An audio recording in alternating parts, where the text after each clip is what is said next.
April 16th, I believe, meeting of the Quincy Planning Board. To start, can you just have roll call? Ali Shaughnessy, present.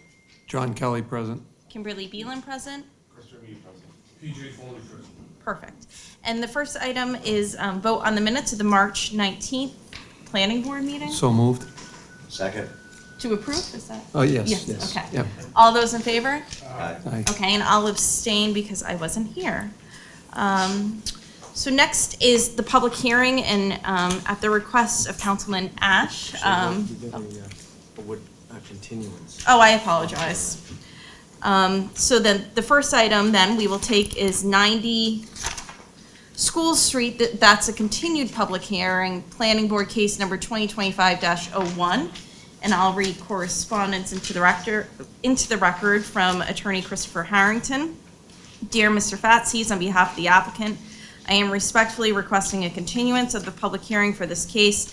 The applicant engaged a traffic engineer who submitted a traffic report on April 14th, 2025. Our project engineer and architect are submitting revised plans within the next few days to address the most recent peer review report and city department comments. The applicant agrees to an extension of the time for the planning board to take final action on this application for a special permit as required by Massachusetts General Law, Chapter 48, Section 9. Very truly yours, Christopher Harrington. And so that is a request for a continuance. I know that we have a busy agenda lined up for May. We have 4 hearings on already. Right. The June meeting would be June 25th. Okay, which is, I think, a week later than typical. Normally, Okay. correct. Yeah, because there's Juneteenth holiday is in the normal spot, the third week of June. Okay, So in the beginning of the year, the board moved it out a week because there's no July meeting this year. okay. Madam Chair, Yes. would that be enough time, Mr. Stevens, or because we don't want them to come in front of us I and not think have the their June information? should be enough time for the proponent to appear back in Okay. front of the board. Yeah, and they do say that they plan to submit revised plans within the next few days, so that should be, I would hope, sufficient time for the reviews. You mean the third set? Yes. Yes, Do you okay. want to speak to that? Are you the project attorney? I am not, I'm the Yeah, project engineer. He's not here. I think. It's continued, right? Yeah, You can't speak Yeah. on it. But, so I think June, and we can always continue it out further if necessary, or we can consider any further continuances. So, how about a motion to move this to June 25th. 25th? Motion to move it out to June 25th, 2025. Is there a I'll second that. Okay, all those in favor? Aye. Aye. Any opposed? No. Okay, so that's unanimous. Pat Foley was late. He just arrived on Station Street. Okay, If we want, he's coming. sure. So, We don't have a letter. okay, so next we are bouncing around a little bit, but the next matter we'll take is a continued public hearing, 45 Station Street, Planning Board case number 2025-04. Attorney Foley?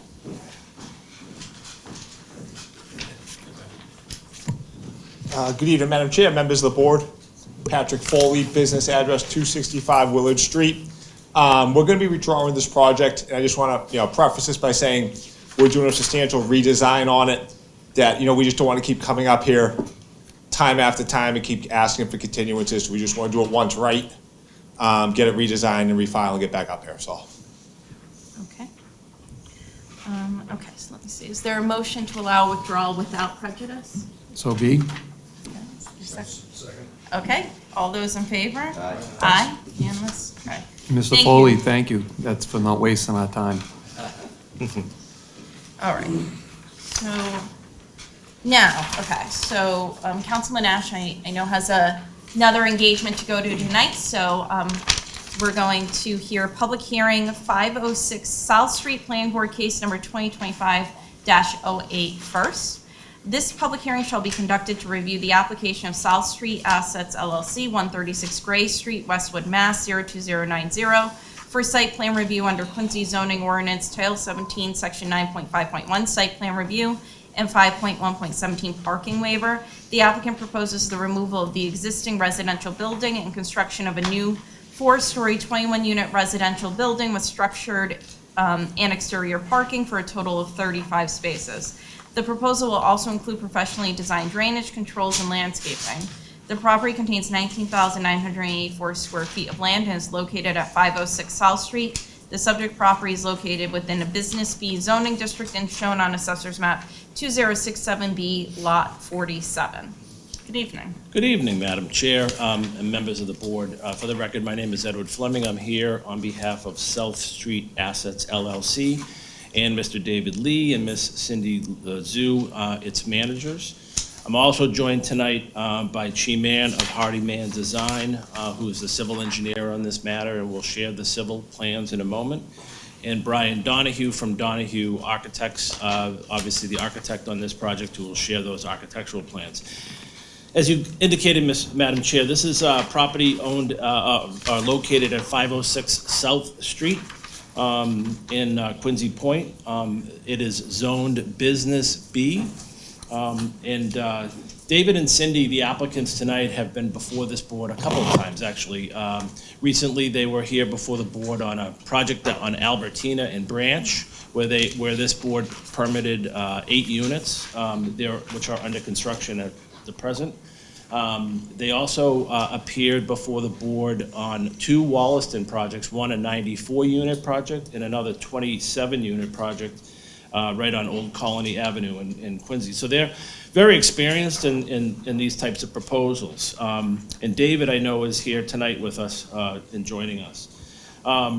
They recently acquired this property at 506 South Street. It is a 19,984 square foot parcel. It's located in a Business B zoning district. Interestingly, the neighborhood is kind of split between Business B, closer to East Howard Street, and the remaining portion of the neighborhood on Claremont and in the streets further in on South Street, which is Residence B. So the majority of the neighborhood after this site are actually mostly 1, 2, and 3 family homes. Whereas the buildings on East Howard Street, as you're very familiar, or maybe familiar with the Watson, are a lot of larger development proposals. So each of these are really, this proposal actually fits within that Business B zoning district. And I would say it's almost in a transitionary zone between the larger developments in East Howard and the smaller proposals or homes on South Street in Claremont. The parcel right now is improved by a 3-family house. You'd never know that it's a 3-family by looking at it because it looks like a smaller home, but it's extended in the rear of the building. The yard is completely overgrown. It's littered with broken asphalt and was actually previously used by the prior owner to store property. It was strewn with trash and other miscellaneous equipment. When David and Cindy acquired the property, they requested at that time that be cleaned and cleared of all that debris, which it was. And they've taken steps to try to clean the property since they've owned it. They've only owned it for now for a few months, but they've improved the condition of the property as it sits today. But it's really in a deteriorated condition. As I indicated, the neighborhood includes a lot of multifamily homes.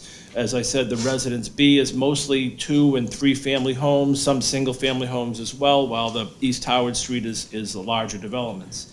The site also abuts a city-owned land in the rear of the site that's actually utilized, I think, for parking for the park that's across the street in that neighborhood.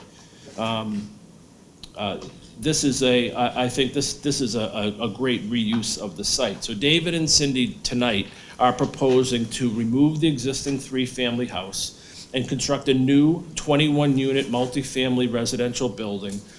The building will include garage parking on the lower level. As you can see on that plan, South Street slopes quite a bit from one side to the other side of the site as it approaches East Howard Street. So this allows for 2 egresses to the site. So the building will actually provide under-building parking in the garage that's located in the front of the site, as well as surface parking spaces above. And as you look at the building from this viewpoint as well, you'll see that it's 3 stories in height, and then As it slopes down South Street, it appears to be almost 4 stories in height because the garage on the lower level is exposed as you go down South Street. The building will include all 1- and 2-bedroom units, and there will be 35 parking spaces provided both under and on the surface parking lot. That's 1.66 spaces per unit. However, it also provides 1 parking space per bedroom. So for all the 2 bedrooms, each will be provided 2 spaces, and the 1 bedrooms will be provided 1. And these can be deeded with the units. I think the plan is, this is planned to be a condominium building. The plan of the owners is to deed 1 space per unit, and any party that wants a secondary unit or secondary parking space would have the option to acquire that additional space or rights to that additional space. There's some discussion whether or not we build within the condominium association bylaws the right of the parties of the condominium association to lease those spaces out. So they could lease those additional spaces out to the parties that want secondary spaces and bring in some income for the condominium association to help with the expenses. Or they could lease them out or they could sell those spaces in moving forward in the future. That's something we'll certainly talk about, and we can work into the condominium association bylaws. In addition to what I discussed tonight too, Chi Mann from Hardy Mann was retained to design, professionally design drainage control measures. Right now, the site has no drainage controls. Essentially, the water runs off the site down to East Howard Street. These new drainage controls will now manage and maintain drainage on site. And we've also provided, as part of the application package, a landscape plan.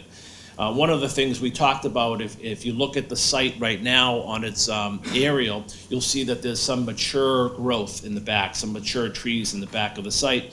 So we asked the landscape architect to identify some trees that could be maintained, and we've agreed, or we're actually, our proposal provides, I think, to maintain probably 3 or 4 of those large mature trees in the back. Kind of, and in addition to the landscaping measures, it will actually dramatically improve the look of the site as it sits today. It really hasn't been cared for, unfortunately, and this is an opportunity now to really turn this around and bring it as an asset to the community. The application that we're here before this board for tonight is both site plan review and a special permit parking waiver. We do understand that we'll also need zoning board of appeals approval because this application for continued residential use converts the business B zoning to a residence C zone. The city in the past has actually granted or allowed the zoning board to grant findings to expand the residential use when the property has been used as residential. So we'll discuss that with the zoning board of appeals, but we understand that we're going to have to go to the zoning board of appeals for certain aspects of the zoning, whether it be a finding or whether it be a variance. So with that, Madam Chair, I'd like to ask Brian Donahue to just kind of walk through the architectural plans, and then we'll have Chi talk about drainage. Okay, great.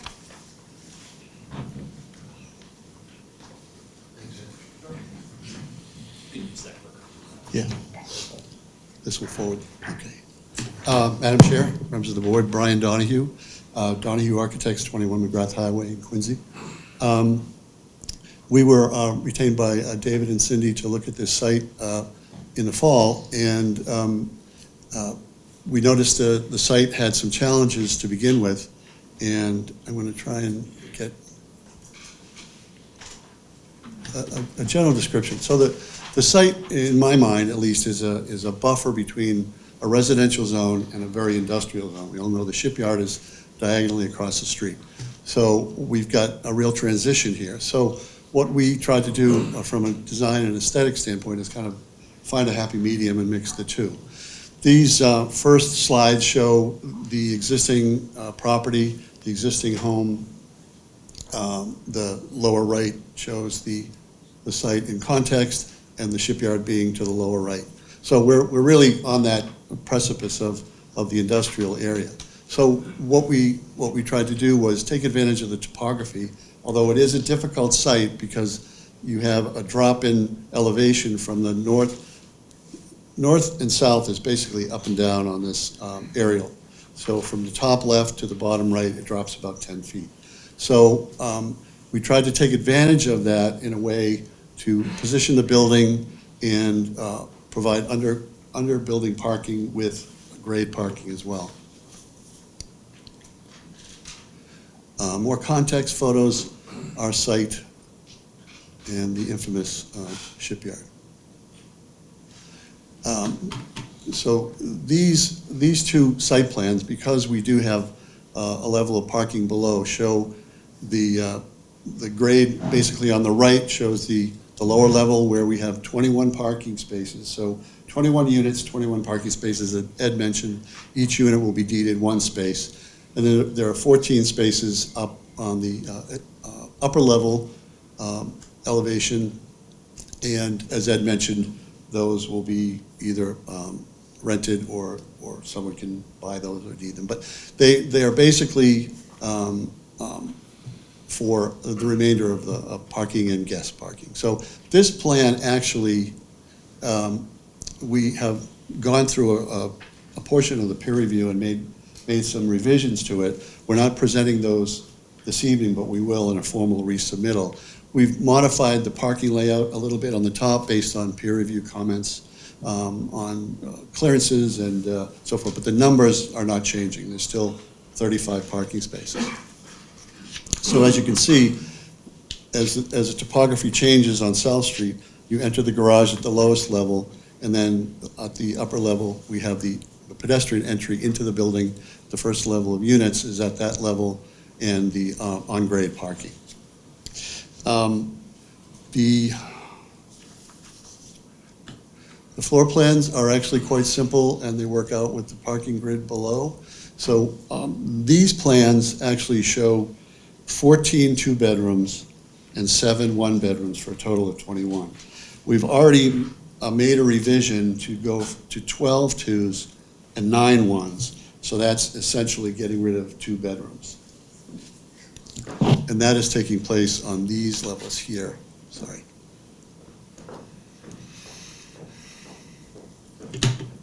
On the second and third level, this is not working on this No. screen. It doesn't go on a work. TV It doesn't work. screen. So this, on the second and third floor, these 2 bedrooms will be turned into 1 bedroom. So, like I mentioned, we'll be going from 12 twos and 9 ones.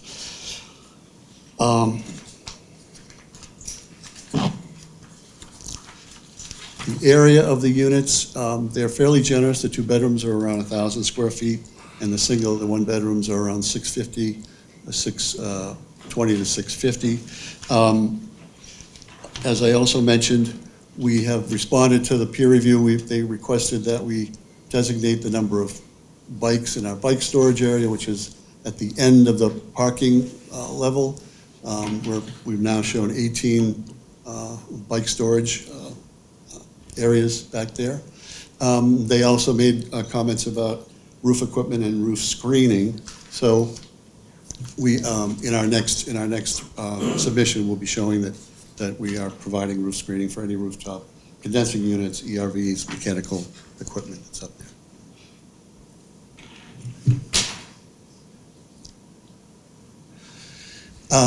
The elevations, as I mentioned, the aesthetic is sort of a combination. We were using fairly common residential materials, lap siding, shingles.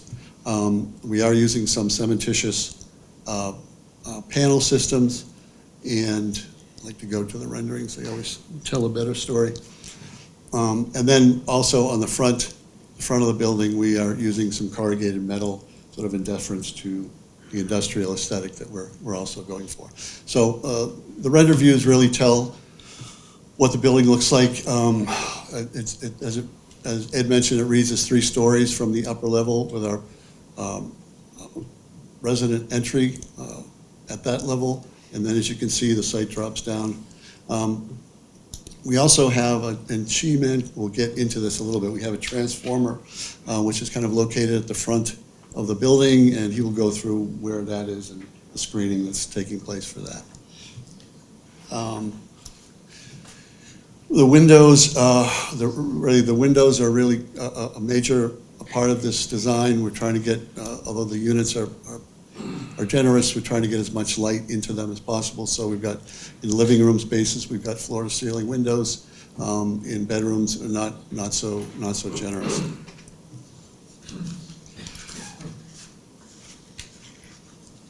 As Ed mentioned, the landscape plan is really trying to take advantage of the existing trees that are at the rear of the site. So we've got 3 major trees, 2 of which are on the property.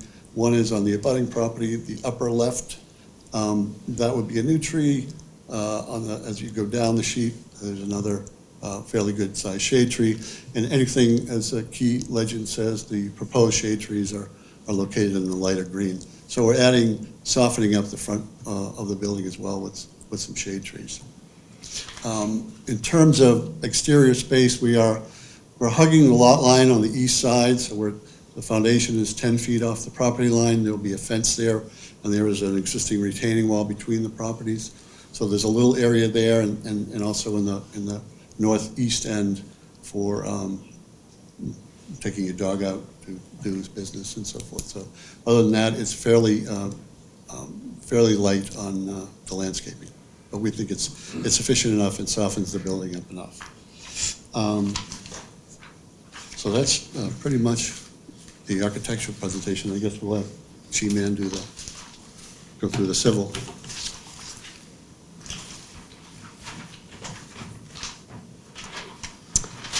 Good evening. My name is Chi-Man from Hardiman Design Group. I'm civil engineers working on this project. So we can go right up to the site plan. As you can see on the architectural site plan, we have the layout of the parking under the building. You can see those are going to be deeded to each of the unit, and we also have the surface parking with 2 different entrances. Curb cut into the site. One is to the surface parking. On the site itself is different elevations. You can see on the upper parking lot is elevation about 25, and at the curb cut on the lower entrance to the underground parking is about 17. So you can see the elevation change really quick, and the building design and the parking design is really taking advantage of the topography, and site is not going to have a lot of cut fill per se. It's just really getting the foundation and the building in. The earthwork is going to be very minimal. For the drainage design, we have the upper parking lot area. We have catch basin and stormwater quality structure that is going to be capturing all the parking lot runoff, and it's going to go right into we have 2 Caltech systems. One is to mitigate the parking lot runoff, which also has, the Caltech system also have something called the isolation road, which is a treatment system that we can improve the water quality before they do infiltrations. And on the second system, the roof runoff will actually from the building, from the roof drain will directly go into the underground Caltech system under the parking area. And we lay it out, trying to avoid all the foundation and so forth, so fit it in. It is a tight site, but we did the boring on site, geotechnical engineers, so we know what the soil condition is and know what the groundwater elevation is, so we're working with that to design the system. Sanitary will be connecting directly to the city sewer line right on South Street, as well as the fire protection and the domestic water system. For the transformer, you can see on a little square on the T. So we are trying to tuck that into I'll call a transformer well because of the elevation change, so that the transformer pad is going to be pretty close to the garage grade, which is about 16, 17, as in, I was just gonna show the elevation change that allows you actually this, the rendering is good. to, The rendering doesn't show it, but I can show you right here. This wall is going to be an elevation change on that retaining wall, so we're going to tuck the transformer kind of shield behind the retaining wall on the street, and in front of the retaining wall, there will be some, low planting. It's not going, so we are planning on some low planting, so it won't be blocking the sight distance when the car getting out, but it will be high enough so we can shield the transformer from the street line. So instead of the transformer sitting at this grade and protruding up in front of the building. It'll be sunken in. It'll be sunken down into that. Are you gonna be on the driveway? Into that wall, and it's gonna be serviced from the driveway. So that's gonna be protected from that retaining wall is gonna be protecting that From side. from the street side, and also we'll have One side. bollard. So what if a car's coming in the other direction and it could slam right into It'll it? be We'll have a bollard. Two bollards. You're gonna have a couple bollards in Yeah. front of it? We'll actually have a retaining wall, a short retaining wall, so they can surface it and I just have also a bollard. question regarding that door. I mean, that door doesn't look like you have a lot of room to hide a transformer there. The garage door? You see the garage door? Mhm.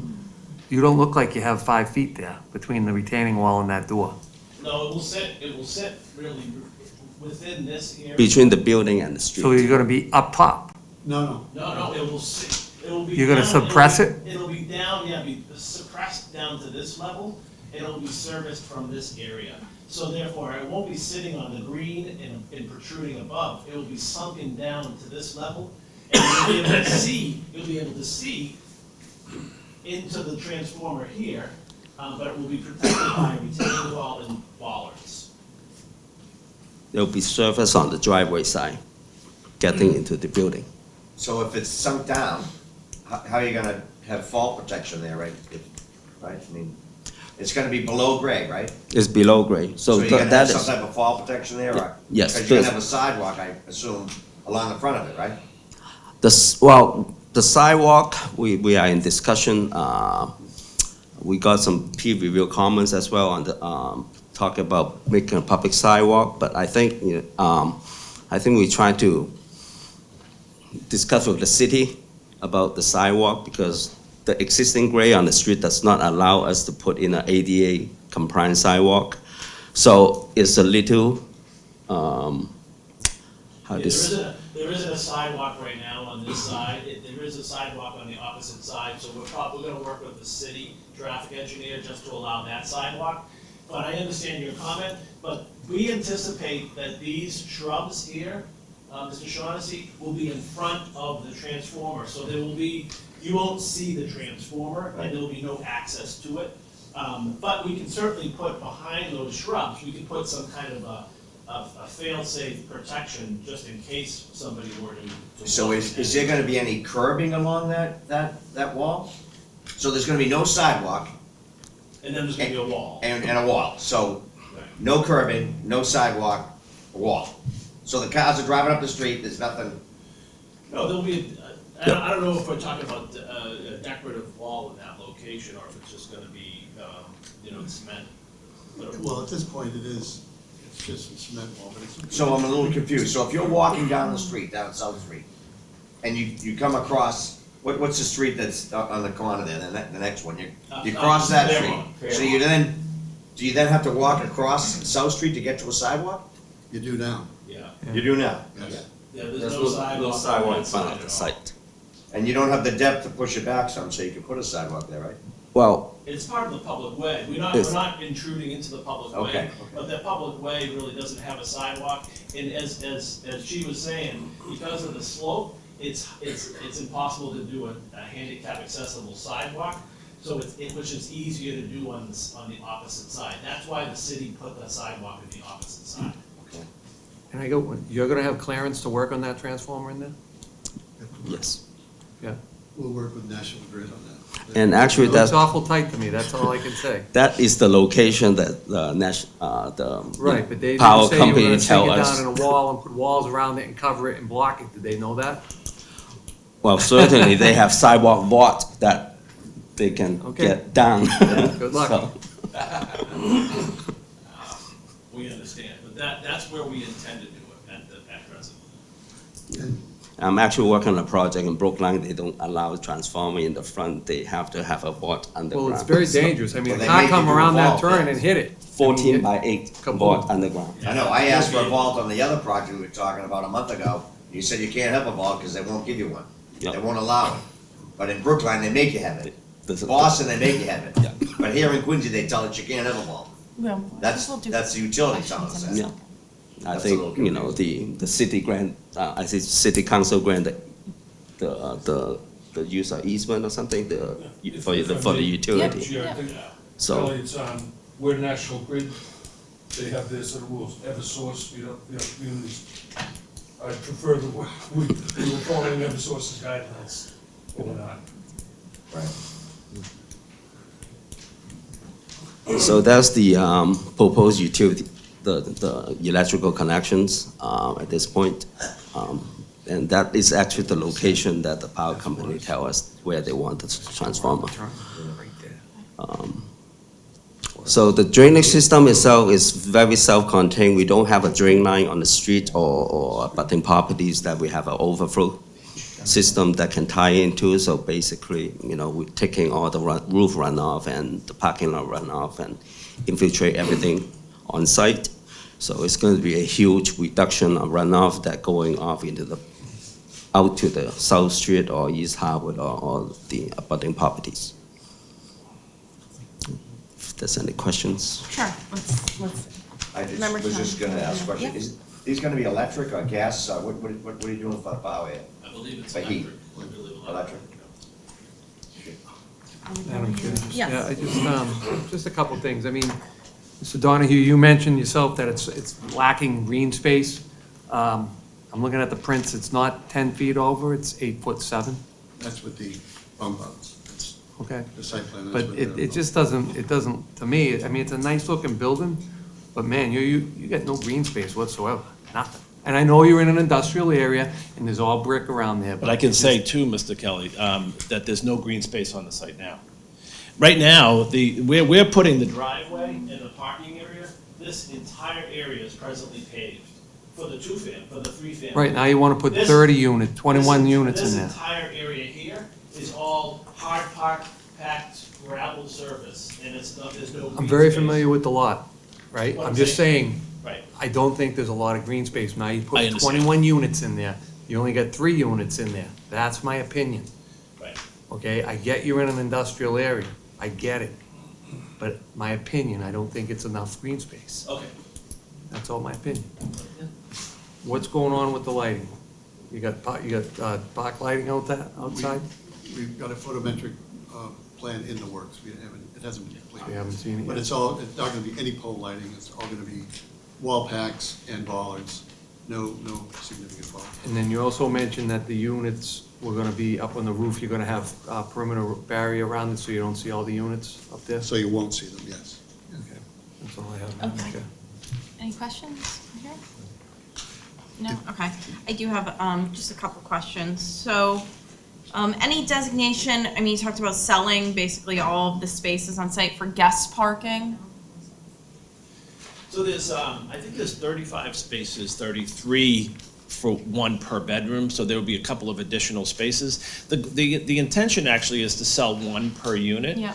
And therefore have the entire surface parking area available for visitors, or short-term parking. It will have to be determined by the condominium association whether there's a demand for additional parking. And if so, those additional spaces could be sold or could be leased. The hope is, and the intention is that a lot of those surface, or some of those surface parking spaces will be available for guests. Okay. Oh, the fence on the, I guess would be the western side of the property. Is there, I saw that there was, I think, a proposed fence, at least along, let's say this, the southwestmost property. Is there a fence proposed along the entire length of the way, a new fence? I don't think we have one on the rear. I think we have it on the right, east and the west. Okay, but not the north. But a new fence on the west along, Right. Okay. Along the property line, there will be a Okay. fence as well, right? yeah. 6 foot. And in fact, there was some discussion about utilizing maybe cap lighting on the fence to light, to answer your question about lighting, to light the parking along the fence, so that the fence would be visible when folks pull in.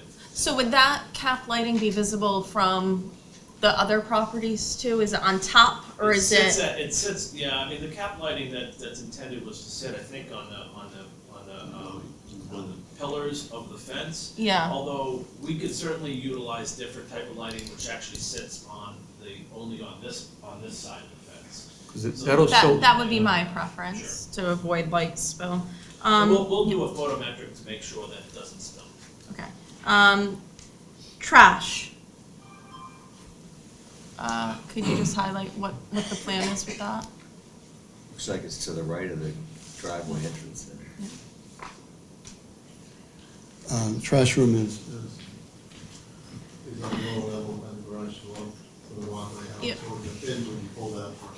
Yeah, I mean, so you're showing, I guess, four, well, I would say would be average size bins. I know that well, I shouldn't say a single woman, but I'm, generally, I live alone. I know that I use two trash bins, right? I have a big recycling bin, I have a trash bin. It seems incredible to me, and I know that there are calculations that can be done, that those 4 bins would be sufficient for 21 dwelling units. Well, I guess it comes down to the frequency of the pickup as well. Okay, so you said that you were gonna be rolling them out, so is it a private contractor who's It would who's be. going to be It's gonna picking be up the trash? It's gonna be an HOA, it's gonna be a condominium. Yeah, well, I know, association. but a lot of condo associations, they don't have private pickup, they use the municipal pickup, So I think any unit over 8 Yeah. is required to have Okay. their own private source, so we'll have private pickup source. And yeah, the determination on the volume or the Yeah. frequency of pickup will have to be determined during use. But Yeah. you're right, I mean, it just seems tiny. very small. Okay. So maybe one of the parking spaces, they don't sell it, they can put a small dumpster there or something? So, yeah, so I think that should be given some look. And I would just, actually, there was another concern, so there was a site plan that was just up. It looked like it showed some, I guess, land area along the frontage, and that one shows that as well, the transformer, and then there's some grass or landscaping in front of it. I don't know if that's consistent with the other photo that we were looking at that seemed to show just the wall adjacent to the street. So I'm just wondering which one is correct, I suppose. I mean, the landscape plan and the civil plans are the correct Yeah, plans. okay. The three-dimensional renderings are meant to be Like schematic, yeah. schematic. Okay. So this, and while we're on that subject, I just wanted to make clear that what we're talking about with the transformer was in an effort to hide it. We Yeah. know that it's been an issue of discussion, and we would rather not have it up at that level against the building unsightly and then have to worry about land. So the reason, I mean, we can move the wall that's in the front out a little bit to get more clearance, but we thought it made sense and to try and conceal it Yeah. behind a wall, and it wouldn't be as unsightly Yeah. as they can be. So Yeah, I don't disagree, and I think actually what's going to happen, at least on this, it appears that there's landscaping in front of it, so there will be kind of that added protection, and so I think it appears to be better, at least on this plan, than maybe what we were looking at before. I have I'll just mention the 2 areas of concern that I have on this. One, I want to commend you for maintaining the large trees in the back.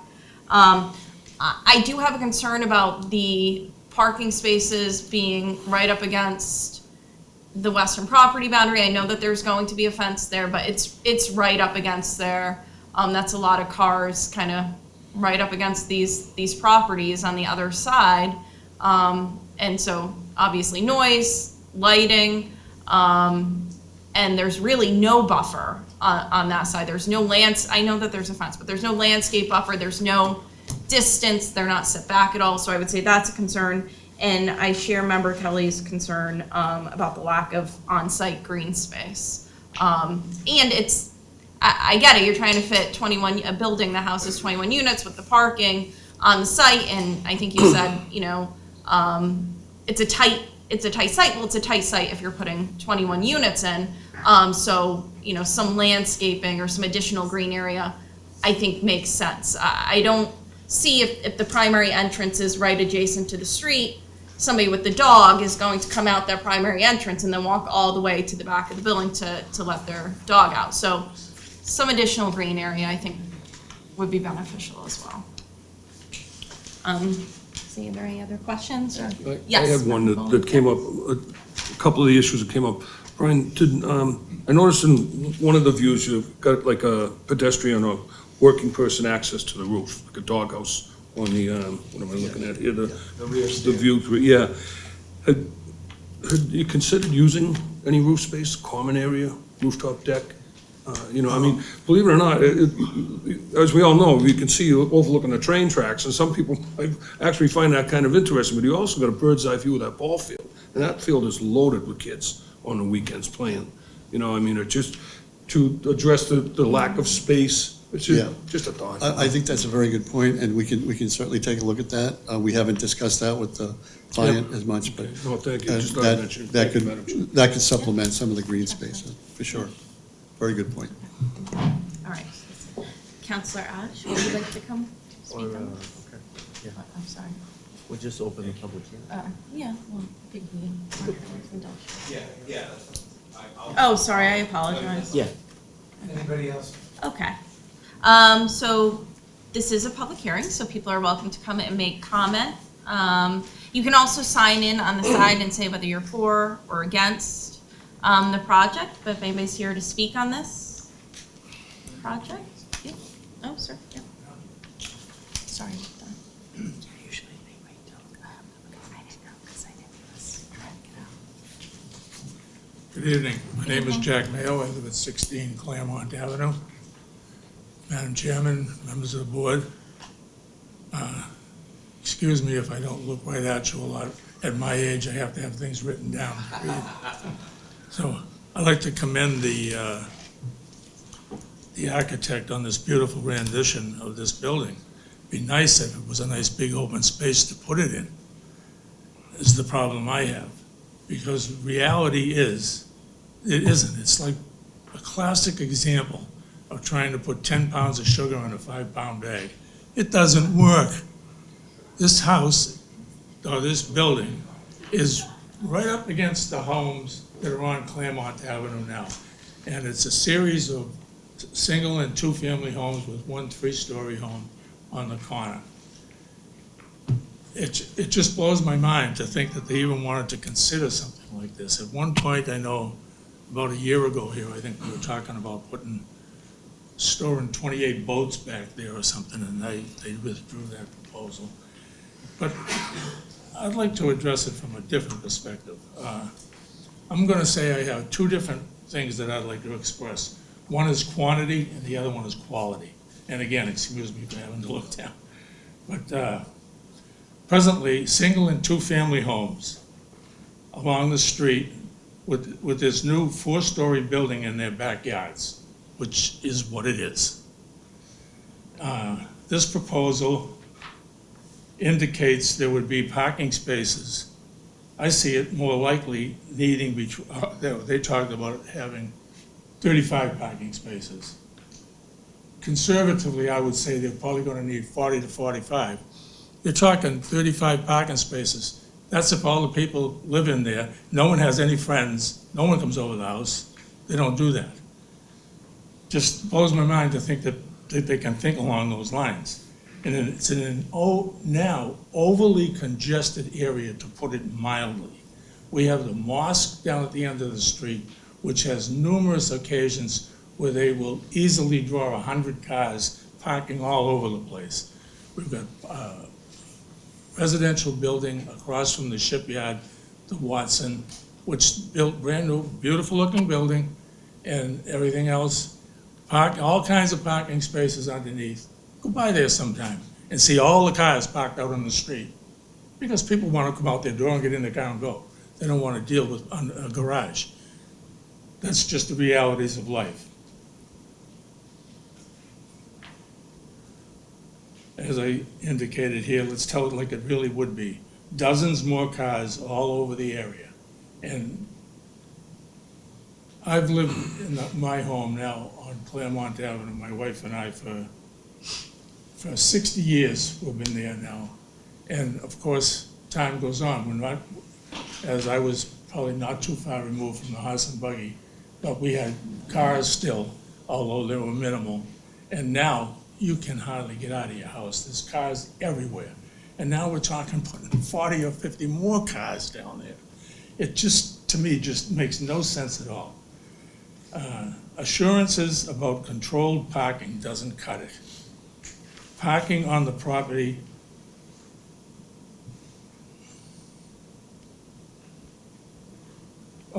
parking on the property owned by an absentee landlord. This is the same person that owns 23 Claremont Avenue that's putting the two townhouses facing South Street on there. They indicated that they're gonna have parking behind there on the land and so on. Well, there's parking there for the one at 23 Claremont, the house that is actually there, the multi-residence place. And they park all over the street. She claims they don't, and the indication was that she lived there.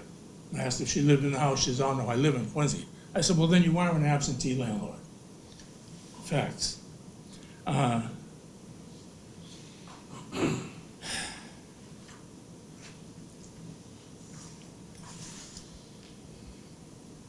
And the next question I would ask is, at what point do we as a society, as members of a community, say enough is enough? The city of Quincy, through eminent domain, have taken over all kinds of properties all over the city.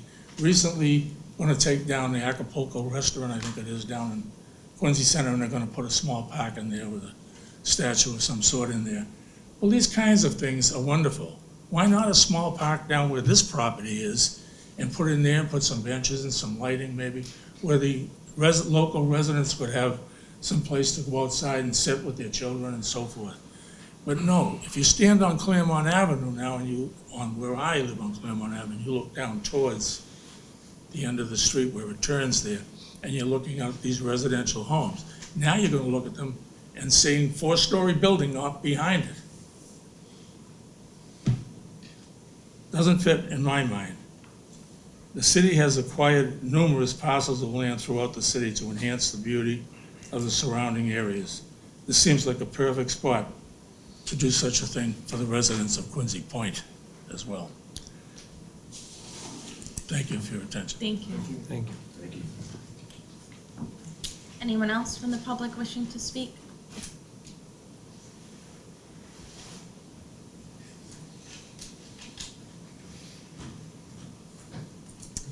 Hi, Maggie McKee, 117 Rawson Road. I just wanted to ask a question, actually. I don't know if that's allowed, but I was glad to see that some of the mature trees will be kept, but I was wondering how many mature trees will be removed from the property, because, and also if the folks are aware of the city's tree ordinance, which requires, okay, anything over 8 inches to be paid into have a tree plan and paid into the fee. Two trees would be removed. Okay, 2 trees removed. Thank you.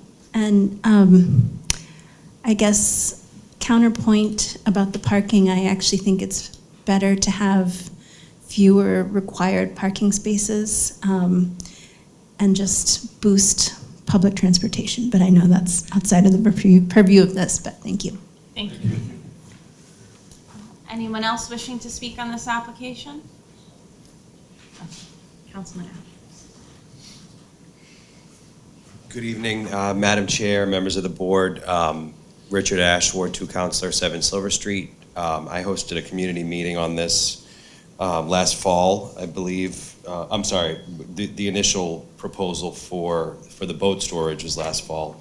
At a meeting on this a couple months ago, Mr. Mayo, as he stated, with 6 decades in the neighborhood, knows it better than any of us possibly could. The issues that he iterated, I won't rehash all of them. I will just mention the street right now is a one-way, which I believe contributes to the lack of a curb on this side of the road. I know we discussed really any proposal over and above the current usage of the property would need some traffic opinions and probably at least lifting that one way to get in and out of the garage under this property. The issues are before you for the parking waiver and site plan review. Obviously, I don't think it goes without saying, we'd like to see more parking. In addition to the Islamic Center, that's on the other end of this stretch of South Street. There's also a new proposal going in at 23 Claremont. Those are 2 pretty large townhomes, which is just a stone's throw from this parcel as well. I don't know how you get more parking in there, but those are the issues that came up. Certainly,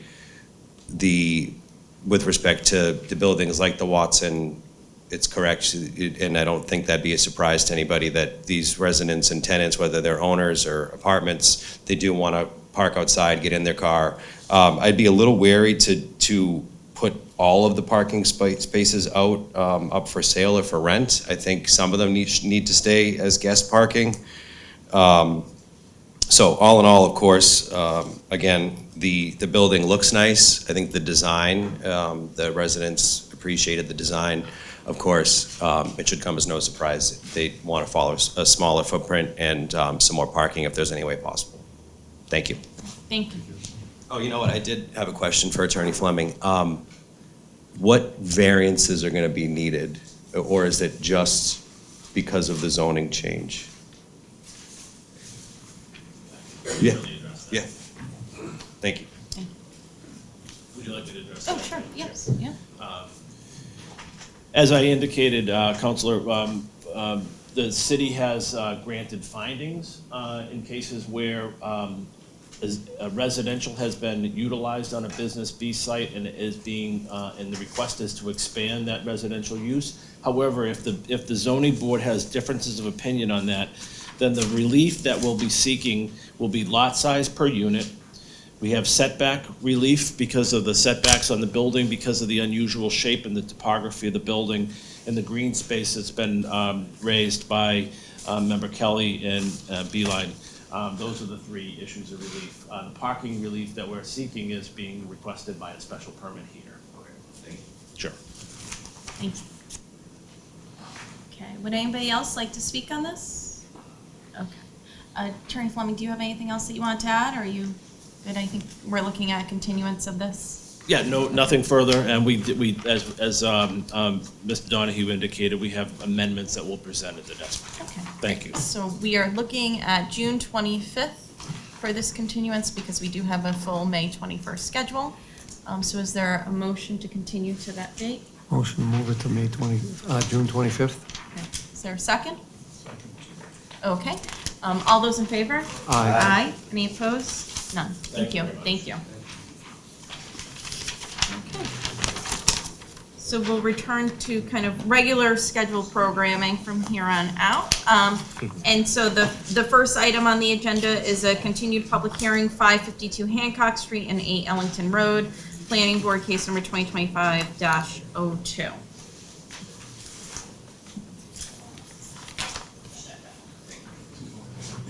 Thank you. Thank you.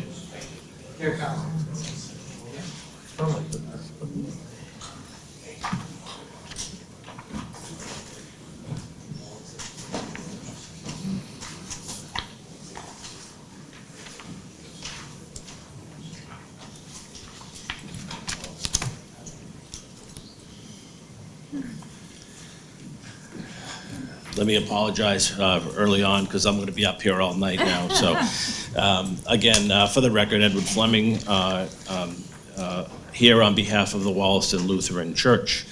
This, as you indicated, is a continued hearing. I'm gonna turn this over to my colleagues in a moment. Both Michael Joyce, the city's the civil engineer, and James Edwards, our architect, will be here to respond. But I just kind of want to walk through.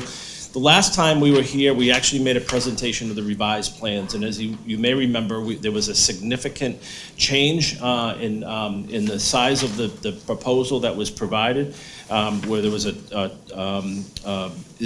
building was basically now an L shape, and the garage area that's shown in the back now as a parking area was removed from the building, along with 5 stories of height. So there was a significant reduction in this overall size of the development. There were a number of questions or comments that were raised, and I'll just kind of walk through those, and then maybe Jim can just kind of show, or Mike can show you on the plans. There were questions about that were raised by you, Madam Chair, about the location of the trash bin and the continued landscaping strip along the back of the site. Changes were made to that to address the concerns that you raised there. There were questions about the snow storage area in the parking area, and you raised concerns about the damage to plantings that could occur if snow was simply plowed on that storage area. There were issues related to the location of the transformer and how we could seek to maybe relocate the transformer, which steps were taken to do so here. Exterior lighting and traffic mitigation measures, as well as questions about parking.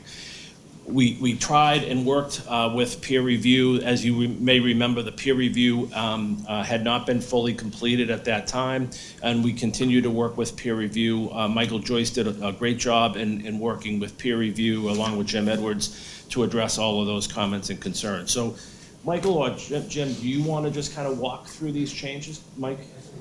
All right. Thank you.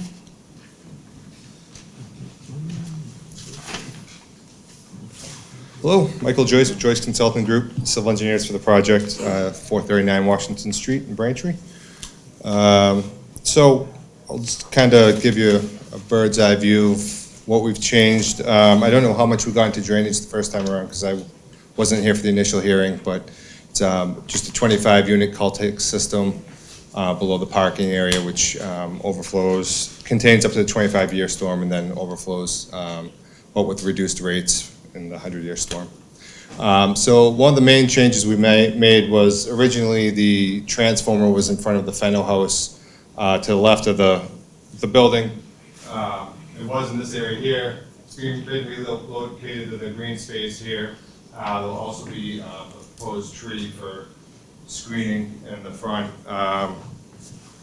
with the bollards around it. So that was one of the main concerns, I believe, last hearing. There was also concerns. I'm going to run through kind of what CEC had for concerns in their peer review and how we addressed them. One of the concerns was additional signage for and details on signage for the ADA and striping information, which we provided. So this is just kind of with the striping layout. They wanted to see the number of parking spaces, so we included that. There was some grading clarifications within the parking area. We provided that information to show that it's ADA compliant. It's coordination between the civil and architectural plans. One of the other issues I believe that was raised was the trash area. Initially, it was pushed right up, more or less, up against the property line. We've brought it within the building footprint. So it's totes that'll be here, it'll be rolled out and picked up by a provider. I'm not sure what the time frame is on that, what the regularity is. Then we had some stormwater revisions, but there were more kind of technical calculation revisions, some updating of the operation and maintenance plan. And we also added, on the Fennel House side, there ended up being this localized low area. So we added an infiltration area to that side to address any stormwater runoff that may pool in that area. So those are the main changes from the civil standpoint. And I'll I'll just highlight, rather than going through full presentation, we'll just highlight some of the other changes. One of the changes that was raised, it was a concern about the trash that was located in this area here. There was concern raised that it was too close to the neighbor. So what was done was, there was initially just a landscaping strip of bushes along that area. That was now replaced by a fence, and the trash room is now enclosed as opposed to being an open trash area. So that's done for the protection of our abutting neighbor. Also, because we removed the landscape strip along this particular area, that grass area now that abuts the parking area is now open grass area, and that can be utilized for snow storage. That also addresses the other concern. We provided a photometric plan as part of the new submittal, and that addresses issues related to building lighting, and also pole lighting that was provided on the architectural plans. There was a question raised, I think, by you, Member Beeline, about sidewalk improvements and issues related to delivery vehicles. I think Michael just addressed the delivery vehicles, and we provided an updated traffic report from our traffic engineer to the city's traffic engineer addressing issues related to sidewalk improvement, the removal of some parking spaces in the areas of that were close to the intersection of Ellington Road. We also provided the parking agreements that were entered into with the DeWare Funeral Home and also the Fenno House that allows parking in those particular facilities during busy hours. We were unable to reach an agreement with the supermarket across the street, and also unable to confirm their zoning compliance because it was done through a PUD zoning provision years ago. But there is a parking lot with 26 parking spaces that's actually in the front of that parcel that was actually developed as part of that development to allow for parking for businesses in the area. So that's our presentation this evening. We're comfortable that we've responded to all the peer review comments, and I believe the department has a recommendation. Okay, thank you. Does anybody have any questions for the applicant? No? Okay, so this is a public hearing. If anybody would like to speak, you can come up to the podium. Also, yes, ma'am. Yeah. Yeah. And while you make your way, I'll just remind everybody that we have sign-in sheets along the windows. You might also get a glimpse. There was a turkey hanging out outside on the wall, but you can sign in for our events. Good evening, Madam Chair, members of the board. My name's Maria Veneto. I'm a resident of Fenno House. And I speak for a number of residents who obviously can't be here because of our age. If I was home, I'd be in my pajamas right now with my cats. True. And also because the Lutheran Church is our landlord. We acknowledge the church needs renovations, revisions, and whatever, but this is, I have the rendering here next to Fenno House, and what's not shown there is Fenno House. The new things, they're gonna block, it's gonna be at eye level with residents' living areas to go up. They want an open space outside, which will cause a lot of noise, which causes a lot of noise now when they do have functions and children outside. It's very noisy. Photometrics, which is something I just recently read about. Unfortunately, I don't have a computer to print out some of these things. Just recently, they took down 3 mature growth trees that provided shade for the back of Fenno House, cooling and breeze. And now I know my apartment, I have to turn on the air conditioner like by the end of April till October. So with this building being there, is photometrics, does that count like reflection off the building at the end of the day? Because my side faces, it would be east, so it's the west where the sun goes down. It raises the temperature like 10 degrees in my apartment. So, I mean, and it's really maybe 12 feet. And I don't know why Fenno House isn't shown on there, because it's intrusive on Fenno House. I mean, the church needs renovations, it needs updating. And at what point is it not a church if there's residences in there, and function halls, and kitchens, and all kinds of activity with only 6 parking spots? I mean, at what point does it become something else other than a church? And one of the big concerns my neighbors have is during the tear down. A lot of us have COPD, breathing issues. What would be done to minimize dust collection, and has there been asbestos remediation in the building? It's an old building, obviously. So those kind of concerns, have they been addressed? Noise concerns? And it's funny, you talk about the parking. We have a lot of problems with parking at Fenno House. And I don't know if they think they just can come in and use our parking area. We have a lot of residents that park there. And unless something's really clearly delineated, what is for the church, what is for Fenno House residents, guests, whatever, then it's gonna be chaotic, really chaotic. And don't forget, we're senior citizens in that building, that are inconvenienced by someone taking our parking spot. And we have to carry, bags of groceries, whatever, across. So those are some of the concerns that I have right now. Plus, I had noticed actually in the thing, the peer review, a lot of things had not been addressed as of April 3rd. It says we're not addressed. There's a whole list of things. I think it's a great idea. I think it's way too big. It's intrusive on the street. It's right up against our building. Like I said, it's going to have visuals right into people's apartments, 12 feet away, 15 feet away. And I think something a little more compact and without like housing and all these activity spaces would be more appropriate as a church. Thank you. Thank you. Yeah. Would anyone else like to speak on this application? Yep.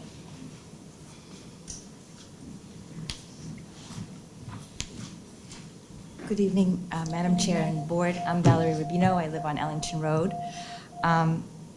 I think this project is just really too large for a residential area. We went through the renovation of the Fenno House, which was really burdensome, noisy, and disruptive.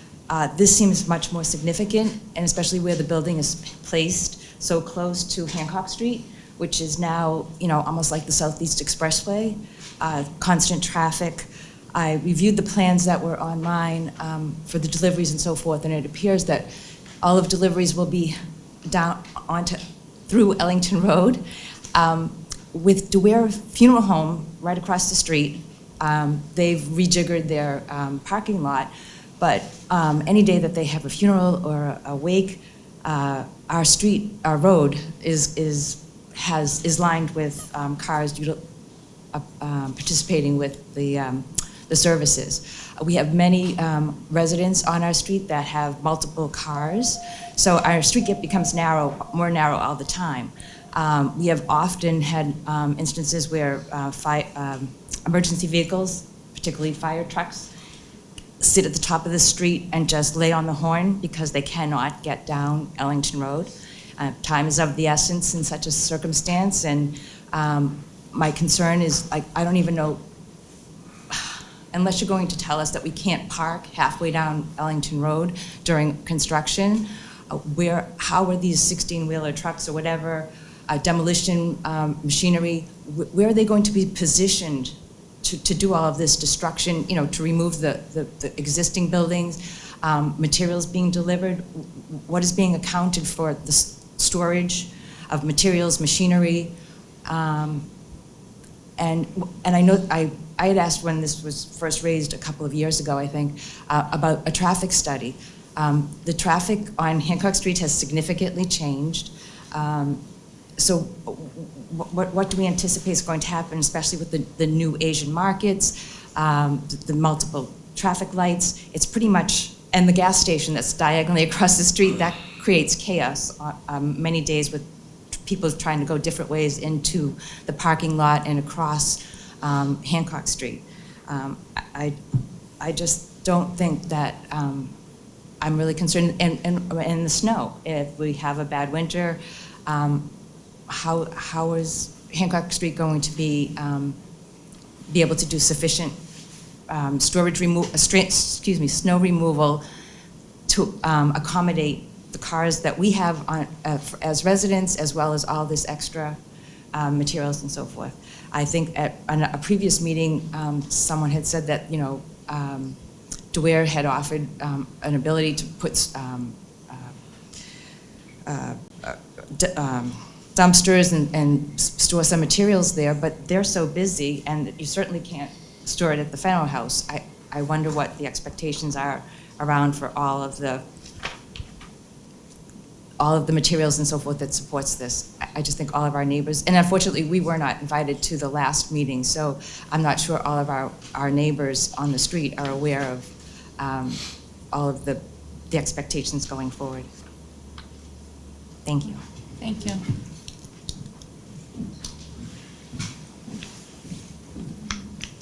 Can I have one, please? Yes, you just have to come up again. Yeah. Thanks.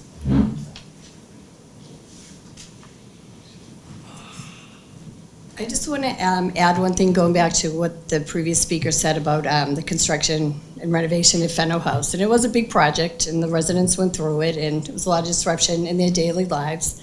This will add to that disruption again.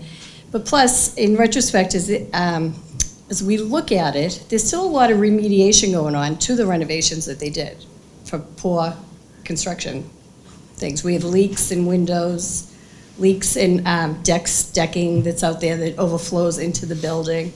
So, I mean, there's some things, so we're looking at, they just did a rehab in our place, but they're gonna build a whole thing there, and what's gonna happen? You know? It's just a lot. It's a lot. We think the church needs a rehab, a fixer-up, but this is like putting the hotel on when you're playing Monopoly. You get the hotel next to all the nice little houses. Like you said, nice little neighborhood. I mean, it just doesn't fit. Thank you. Thank you. Anyone else from the public wishing to speak on this application? Anyone else? Yes, ma'am.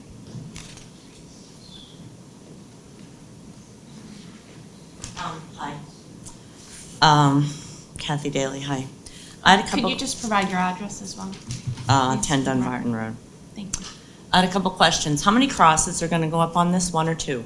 I think there was some back and forth. What is it? Okay. Well, I'll have the applicant answer after. Okay. Yep. Okay. And about how many apartments? Is it 2 or 3? Okay. And then next, about the deliveries, what is all this delivery? I'm not sure what we're delivering. Is this all food? Food deliveries that everyone's talking about? Because I know meals are being served. So is this like some type of a restaurant? It's not a restaurant, no. Okay. But I'll have the applicant address these. Okay. I just didn't know if that had to be licensed separately or something. If we're going to be doing food in and out and trash for the food pickups and whatnot. And other than that, I know I've been in the church. It's in tough shape, there's no question. I know it does need renovations, but I've been coming to most all of the meetings, and I'm just gonna say it again, you're not remodeling a church, building a community center and calling it a church. That's all, thanks.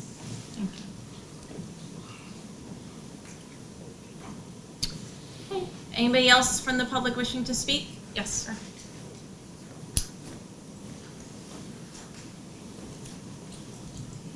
Good evening. I'm Tony Rubino. I live on Ellington Road also, and I just want to echo what some of the other speakers have said. This is just way too big a project for a residential neighborhood.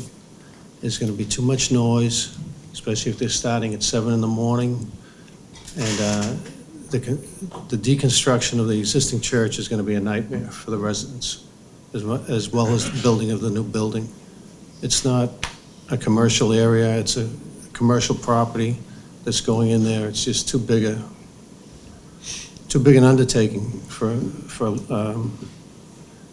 a side street in Quincy. And that's all I want to say. Thank you. Thank you. Okay. Anyone else wishing to speak? Yes, sir.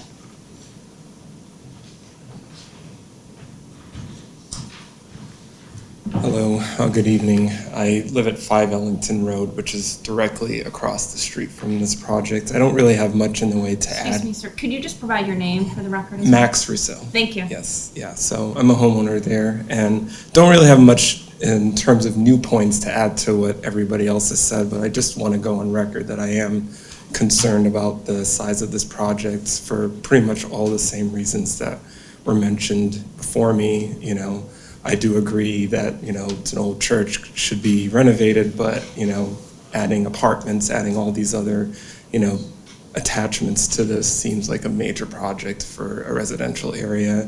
I'm very concerned about, the timeline, the tear down, asbestos, other contaminants getting into, other properties and everything. I have a roommate that, definitely is also very concerned. He, has breathing issues, so, he's quite concerned about, a project like this and what could be released into the air. So I really, would like to voice that concern and hope that some answers are given for all of that. Great, thank you. Anyone else from the public wishing to speak on this? Okay, seeing none. Attorney Fleming, do you want to come up and address some of those questions? I did write down how many crosses. I think, the reference was to apartments, but I think it's not technically apartments, deliveries, and then the nature of the tear down was what I had. Sure. So with regard to the apartments, there was a lot of reference to the apartments. This is a church and a social service community center. It's exactly like the church is operated today. The church provides social services, and it provides obviously religious faith services. The three apartments that are located on the top level of the building are actually for the pastor, because the pastor's home in the rear of the site is being taken down. So it's for the pastor and for visiting pastors. It will not be rented out separately. It's just private use by the church and by the social service center. There won't be any deliveries really made to and from the site. In fact, we had indicated in an earlier meeting that we expect very, very few deliveries to the site. And we actually provided through the traffic engineering report, and there was a traffic study and a traffic engineering report provided by our private traffic engineering professional to the city's traffic professional, who reviewed it and was comfortable with the proposal as it sits today. The city's traffic engineer, and you can certainly reference her letter if necessary, indicated that she did not believe that this was going to create a large volume of traffic to and from the site or concerns about parking. There's sufficient parking on Hancock Street to provide parking for this facility. The deliveries to and from the site have been designated in a delivery space on Hancock Street. Ellington Road will not be utilized for any deliveries. I think you, Madam Chair, raised a concern about delivery vehicles backing out into Ellington. So we actually designated a spot on Hancock Street for any deliveries. As far as the number of crosses goes, I'm not sure if there's 2 crosses on the church. There's 2 crosses on the church and 3 apartments, but as I said, those apartments are being utilized by the church. This is a significantly smaller proposal than was initially made. If you remember, this building was a squared off building that was going to take up the entire parcel. A large section of it that was 5 stories in height was actually removed from the parcel, and this was downsized dramatically. In reference to the concerns raised by the neighbors and certainly the neighbors on Ellington Road. We anticipate that many of the folks that are utilizing the church and the social services center are folks that live within the community, many of whom walk, many of whom take shuttle services, and many of whom actually walk from the Fenno House itself through the tunnel that's connected to the building. This now is a completely handicap accessible building, and some of the reasons for the extent of the changes is the handicap accessibility and the nature of those requirements. The basement, as it's been used over the last number of years, is no longer available for use because it's not handicap accessible, so they had to utilize space on the levels above. The church actually takes up 2 levels of the building, a majority of the 2 levels of the building. So there's only, even though it's a 5-story building, those other levels are, there's really just a third, 4th, and 5th level, and the 5th level is those apartment units in the chapel. So we're comfortable that this is not going to have the impact that the folks in the neighborhood are concerned about. With regard to issues related to construction, there is a construction management plan that will be required of the applicant to detail how construction vehicles will come to and from the site, how deliveries will be made to the site, and the fact that we removed that large section of building, which is now going to be an open parking lot, that actually provides a great area on which a lot of staging can be done for the development so that it will not impact the streets. And any impact to the streets will be managed through the construction management plan. I just want to raise, and I know the planning department will raise this as well, there will also be conditions related to an abatement of any asbestos. There will be conditions related to any noise disruption, and there's certain hours of operation when construction can occur, and there's also regulations regarding dust control. So this has to be managed, those issues have to be managed during construction, and we're confident that all those conditions will be implemented within any decision that this board raises, but certainly that the city's inspectional services department will require. Thank you. Thank you. Okay. Does anybody else on the board have any questions? Madam Chair, if I may, just one Yep. thing. Yep. You know, I gotta say, it's a much better project than it was in the first round. You guys, you know, you're in a neighborhood, you're in the city of Quincy. When you're choosing a contractor, please choose a contractor that you can hire men and women of the city of Quincy, not from Rhode Island and New Hampshire.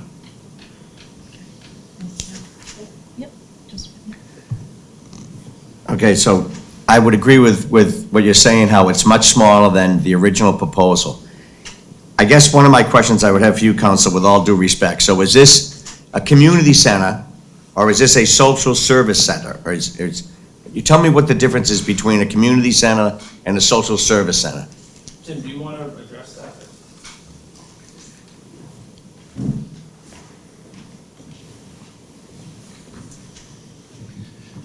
Hi, I'm Tim Wismar, 32 Piermont Street. I'm the president of the congregation at Wallaston Lutheran Church. Generally, we're continuing the same activities that we do there now. In the morning, seniors from the neighborhood come in and they do like ping pong and exercises in the morning, and they take English classes, maybe citizenship classes, that type of thing. They sometimes bring food and they prepare their own meals in the kitchen to share with other members from the community. So it's kind of like a meeting place for elders in the community. So with some activities. I respect it completely, and I'm kind of hearing what the neighbors are saying too, and I understand that it's a great center, and a lot of people walk there. Now, if I lived on Ellington Street, I'd be right up here too saying, okay, you guys are gonna fix up the church, that's awesome, it needs renovation. It's much smaller than it was, that's awesome. But they have concerns to say, okay, when you're doing the construction, I know you have to put together a CMP and present it to somebody else, and maybe not perhaps to this board, but maybe it probably wouldn't be such a bad idea to say it in front of the public now, what is your CMP? And let the people know a little bit ahead of time. Because if you're living on that street and there's gonna be a lot of construction, demolition, how long is it gonna take to construct this project from start to finish? Are we talking 12 months, 14 months, 16 months? I mean, is anybody saying how long this will take? I'm more on the church side than on the construction side. Okay. But we certainly have people here that maybe can talk about that, maybe Jim Edwards or.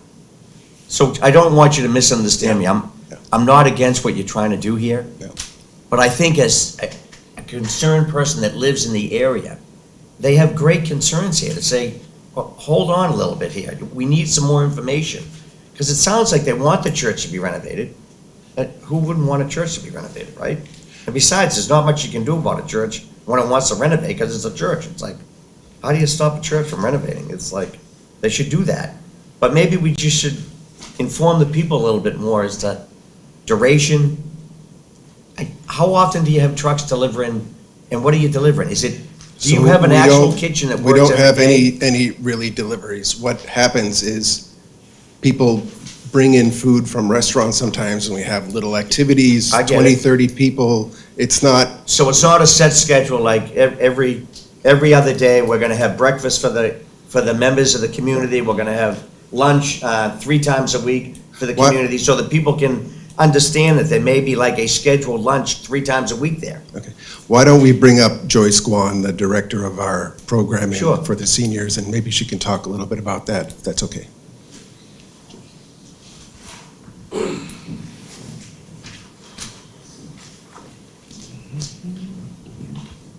Hi, I'm Joyce Guan, 56 George Road, Quincy, and I'm the director from the Wollaston Senior Center, which is located at the basement of the Wollaston Lutheran Church right now.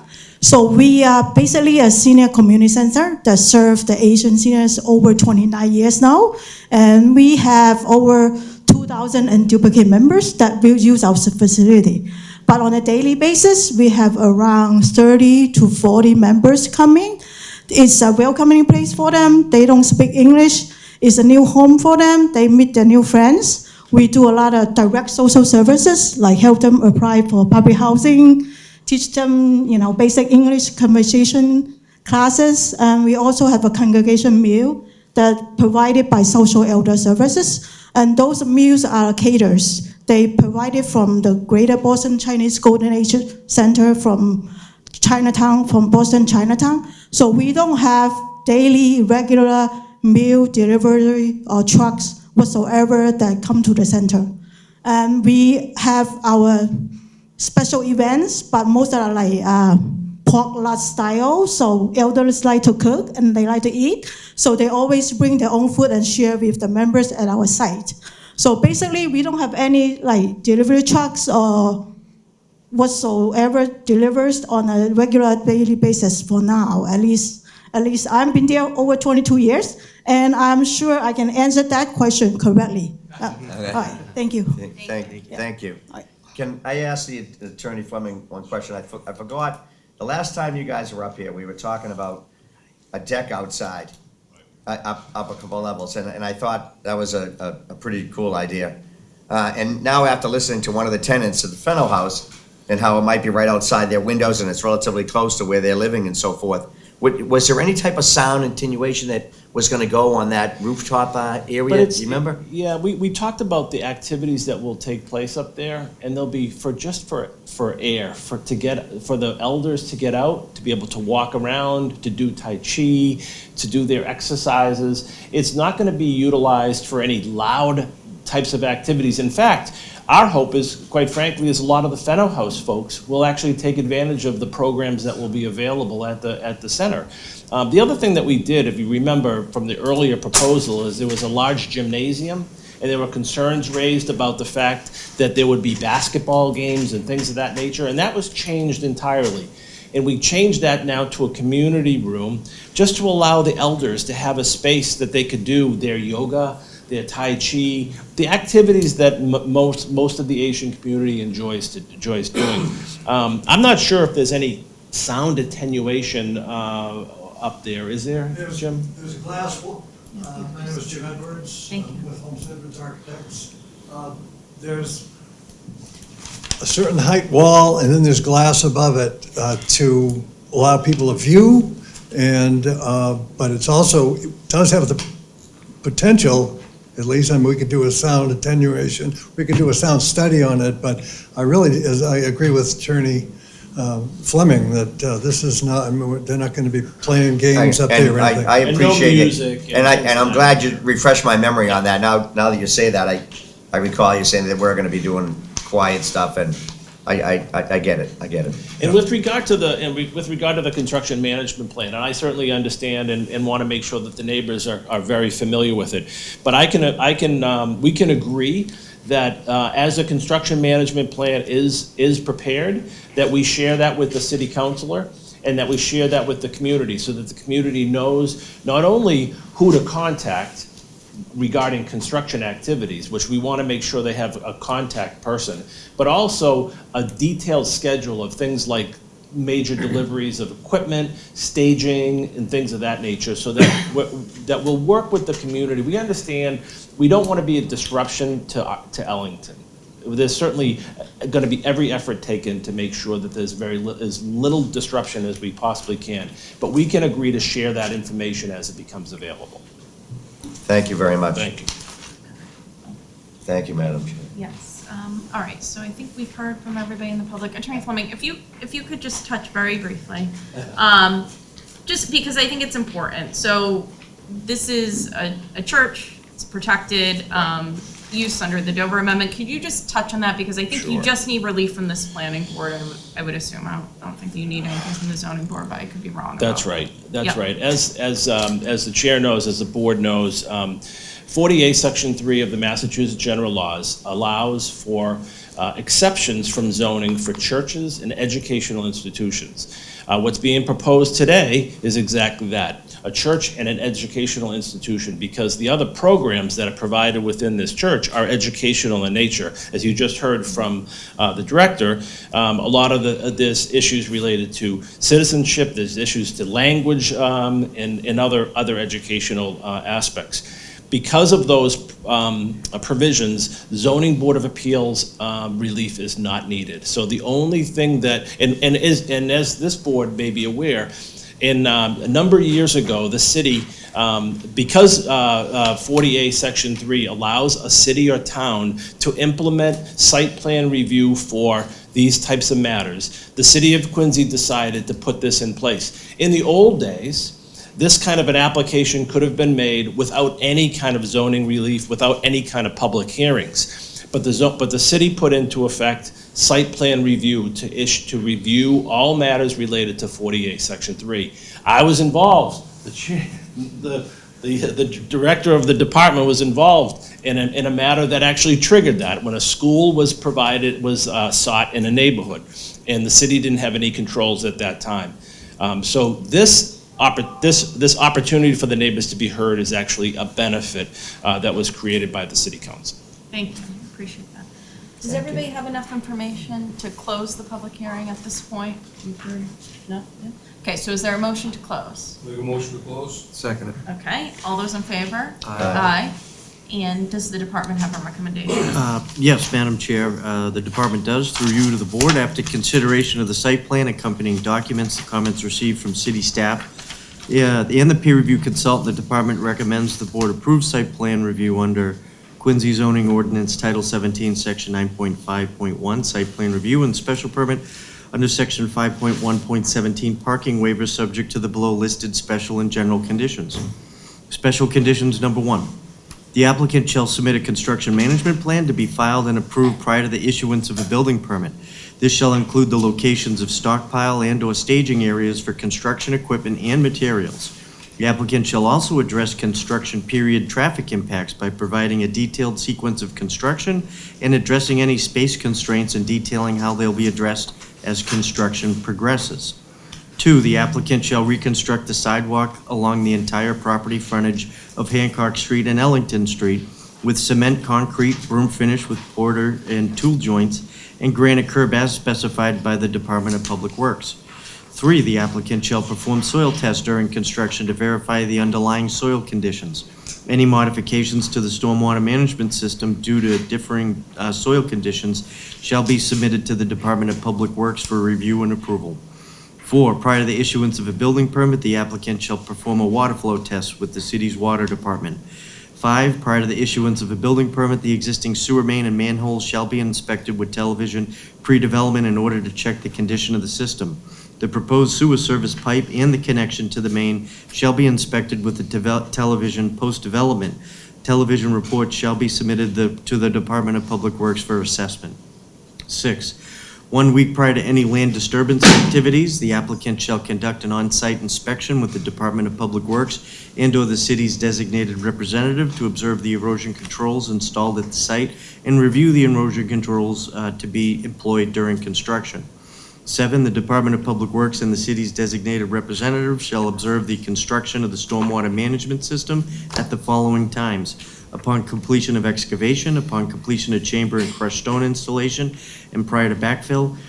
The applicant shall provide at least 72 hours notice of said inspections.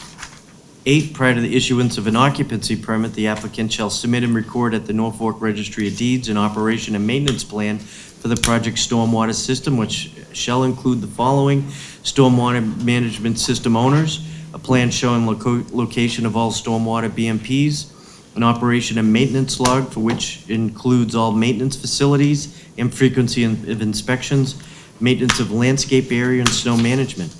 The entire proposed stormwater and sewer system shall be cleaned and flushed prior to its final acceptance. 10, the applicant shall conduct a pre-demolition asbestos survey for any existing structures to be demolished. If there are any asbestos-containing materials present, they must be removed by the licensed contractor, and a post-abatement inspection must be performed by a DLI-certified project monitor. Walkthrough inspection conducted by the Quincy Health Department is required prior to demolition. 11, the applicant shall consult with the Quincy Health Department on noise mitigation measures for construction-related noise-generating activities to comply with local and state regulations. 12, the applicant shall submit a written rodent control plan to the Quincy Health Department for review and approval prior to any site activity. Said plan must be designed for the duration of the project and include at minimum the following: name and contact information of a licensed pest control operator to be retained by the project proponent for the duration of the project, scope of the proposed plan for the control of rodents, including number, location, and monitoring frequency of bait stations, as well as the anticipated length of service. Special condition 13, the applicant shall develop and submit a written dust control plan to the Quincy Health Department for review and approval prior to any site activity. Said dust control plan is to be implemented during any site activities to ensure compliance with state air quality regulations. The applicant shall comply with the City of Quincy tree ordinance. The applicant shall submit an AutoCAD file for the project prior to the issuance of a building permit. File should be in Mass State Plane Coordinate System and preferably in Quincy Standard Data Layers. 16, upon completion of construction, the applicant shall submit a report including certified as-built plan from a professional engineer or surveyor certifying that the stormwater management system has been constructed in accordance with the approved plans. The report should include a certification that the excavations of the proposed system were inspected prior to backfilling. The applicant shall also provide the city engineer the digital file as-built plan showing all utilities, building footprints, reference bounds, and benchmarks defining the total site, facilities, and rights-of-way, along with an AutoCAD file. The as-built plans shall be in Mass State Plane Coordinate System. The plan should be stamped and signed by a professional land surveyor or professional engineer. 17, upon completion of the project, the applicant shall submit a stamped affidavit from a registered professional engineer that all utilities, water, sewer, and drain are constructed as designed and no illicit connections are found on the completed project site. That would conclude the department's recommendation. Okay. Does anybody have any questions or discussion? Is there a motion to approve consistent with the department's recommendation? Make a motion that we approve the 17 special conditions as read by Mr. Stevens, and approve the project. Is there a second? Second. All right, all those in favor? Aye. Aye. Any opposed? None, so that's unanimous. Thank you. Thank you very much for your patience as we work through this process. Thank you. Thank you.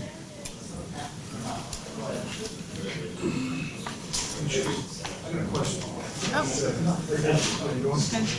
I guess we'll take a 5-minute break. All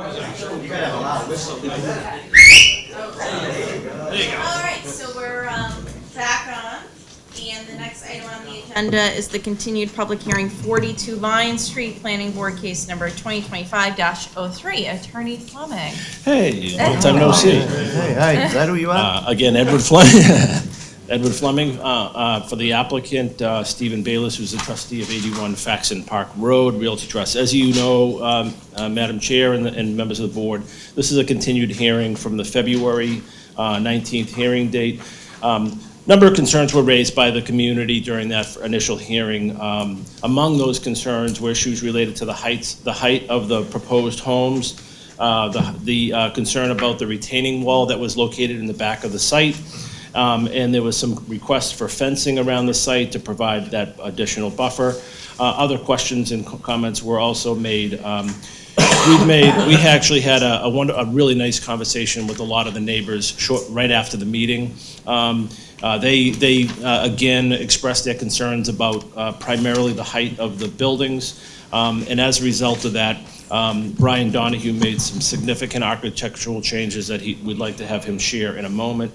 In addition to that, we had outstanding comments that hadn't been responded to on peer review, and Jim Burke spent significant time responding to those peer review comments. we can have both Jim and Brian highlight those changes. I'll leave it to the board whether or not you want to hear any civil-related changes, but those civil-related changes really were to address the peer review outstanding comments, but Jim's certainly here to talk about the drainage changes. But first, I'd like to just turn this over to Brian, let Brian walk through the plans.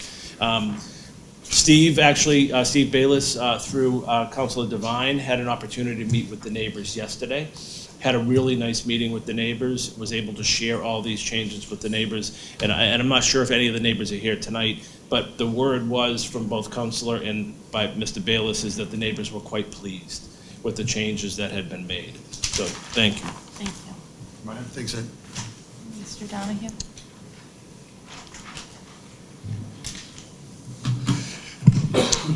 Madam Chair, members of the board, Brian Donahue again, Donahue Architects, McGrath Highway in Quincy. I'll try and keep this brief because the changes, although significant, I think are actually what we were hearing from the neighbors. So we tried to respond to those and make significant changes to the building massing, the height, and so forth. So this cover sheet just shows an aerial perspective of the three homes that are on the site. We are still maintaining a two-car garage with each home, a driveway in front for visitor parking or overflow parking. The same basic location of the homes on site.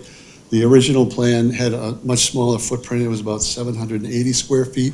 These are about 1,100 square feet. So although the footprint is increased, the square footage of the actual home is the same. It's just under 2,000 square feet. The site plan, we also remember some comments from folks who were saying, well, where is this driveway in relation to mine? And I think the site plan, the locus plan on the bottom shows that the driveway in the middle is across the street from the neighbor's driveway as well. So we have basically the same drive entry onto the site, a 22-foot driveway that brings you into three different homes. As you can see, the footprint has increased. What we've done in lieu of having just a bonus space or an office space on the ground level, we've put all the major living space on the first floor, like more of a traditional house layout, as opposed to a townhouse, which is really kind of what we had before, individual townhouses. So as you can see, there's basically two building types that left in the right building have a smaller extension and living space in the front. The building in the back has a larger living room towards the end. A couple of the homes, the one on the left side has an outdoor patio because that part of the site is relatively flat. And as the site drops off in the back, we have a stair down to a backyard area for the middle home. And off the right-hand home, we have a deck off the dining space. This gets into the detail of the layouts. Again, two-car garage, access to the second floor, living, kitchen, dining, and 3 bedrooms above. 3 bedrooms, 2 baths. And again, we've kept the same color scheme as we had on the other plans, so we have basically gone from 3 stories, 3 full stories, to 1.5 stories. There is one diagram here that really shows the difference. So, although it's only an 8-foot difference from ridge heights, it appears to be a lot more, but that's really, it's gone from basically 35 feet to 28. And these renderings depict the relationship to the buildings. It's snug, but these are small cottages of less than 2,000 square feet, so we think it's a good fit. And that's basically the changes that we've made. Did you want to talk about the removal? Yeah, sure. So, Jim, why don't you just highlight it?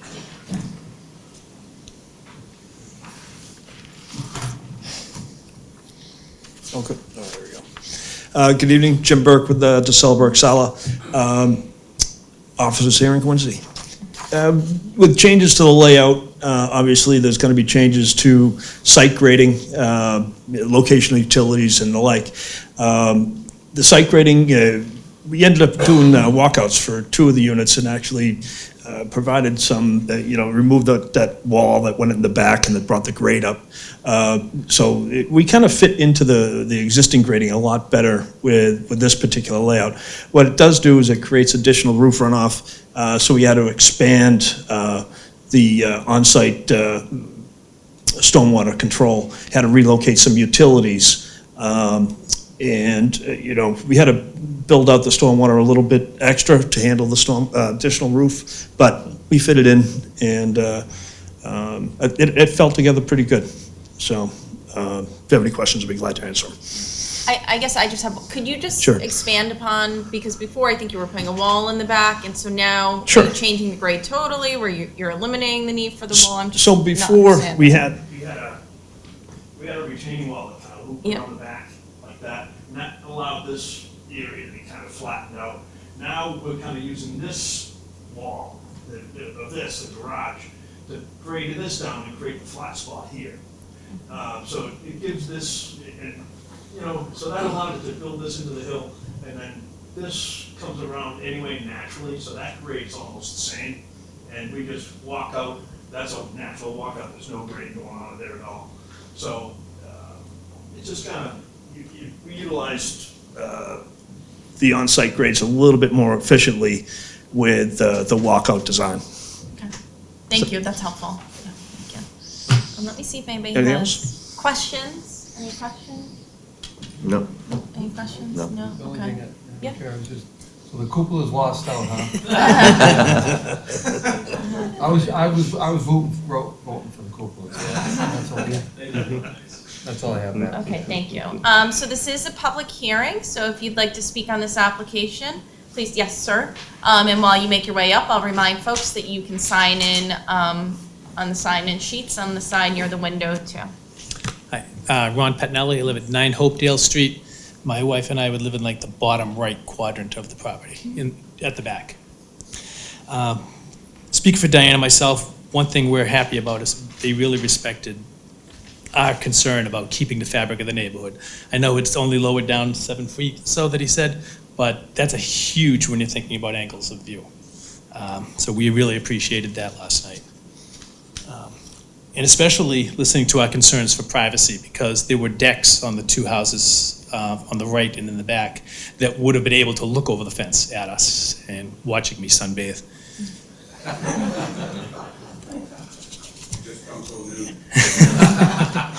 They wouldn't go out on that deck more than once, trust me. And the last one is, there are some massive oak trees, over 60 feet tall, that are there. And so we have a concern that I think is going to fall on probably you guys, inspectional services or something, that if they're not removed, digging the foundations for those two houses on the right and in the back, it's going to destroy the integrity of the root system, and that just leaves those 60-somewhat foot oak trees leaning towards us on any big windstorm. As now, we are terrorized every time it gets windy, because the back of our house is right there. So that's just something we leave for you guys. But again, much appreciation for Bayless and for listening to us, and especially that meeting right after, and then last night, him explaining to us, especially like the stormwater runoff. I had no idea how that was going to happen, and he told us last night how they were going to bring it off to the front. Great. So, thank you. Thank you. Anyone else wishing to speak on this application? And yes, ma'am. Oh. You can go, yeah.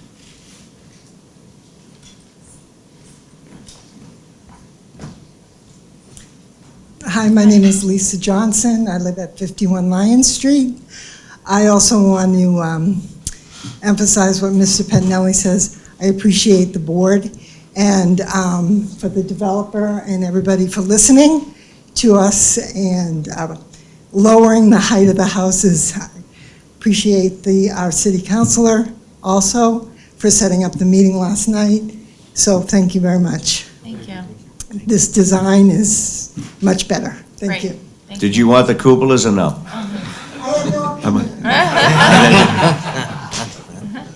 Put her down for no.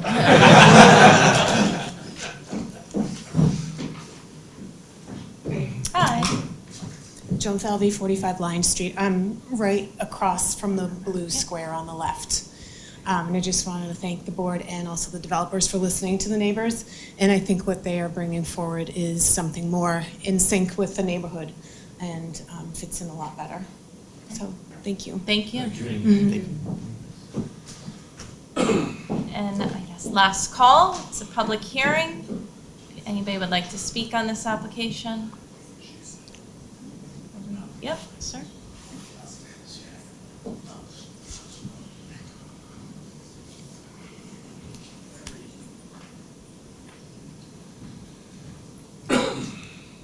Lorenzo Scarnisi, 41 Lion Street. I'm directly across. And I just want to say that everything, we had a public meeting, we had a meeting at, for the neighborhood yesterday. And I like the design. I'm definitely for the project. Great, thank you.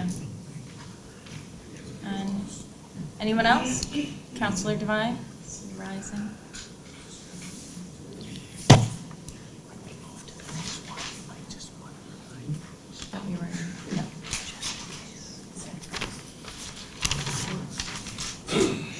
Good evening, members of the Planning Council Committee. I just wanted to say kind of the same thing. Thank you very much to the neighborhood, the neighbors, the builder, the developer. Everybody worked together. It should be like this more often, where it doesn't have to be that difficult. Everybody worked together, talked about their concerns, and it went really well. And I think both parties are happy with it. And thank you for all your ears and listening and all you do. I really do appreciate it. That's it. Thank you. Thank you. And any other comment before we move to close? Can I say one thing? Yes, yeah. While we're here on that vein, and it's nice to hear you coming up and saying that, and you're so appreciative. That feels really good, at least for me. I don't do this that often, so. But while we're here, and you don't have to do a phone call tomorrow, the trees that are threatening your property, are they on your property or are they on the developer's property?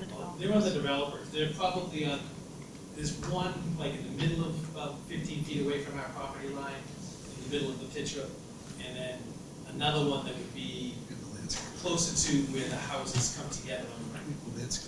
So while we're here and we have the developer here, what say ye on the trees? Would you be willing to take down the trees for the neighbors, or what's the thought on that?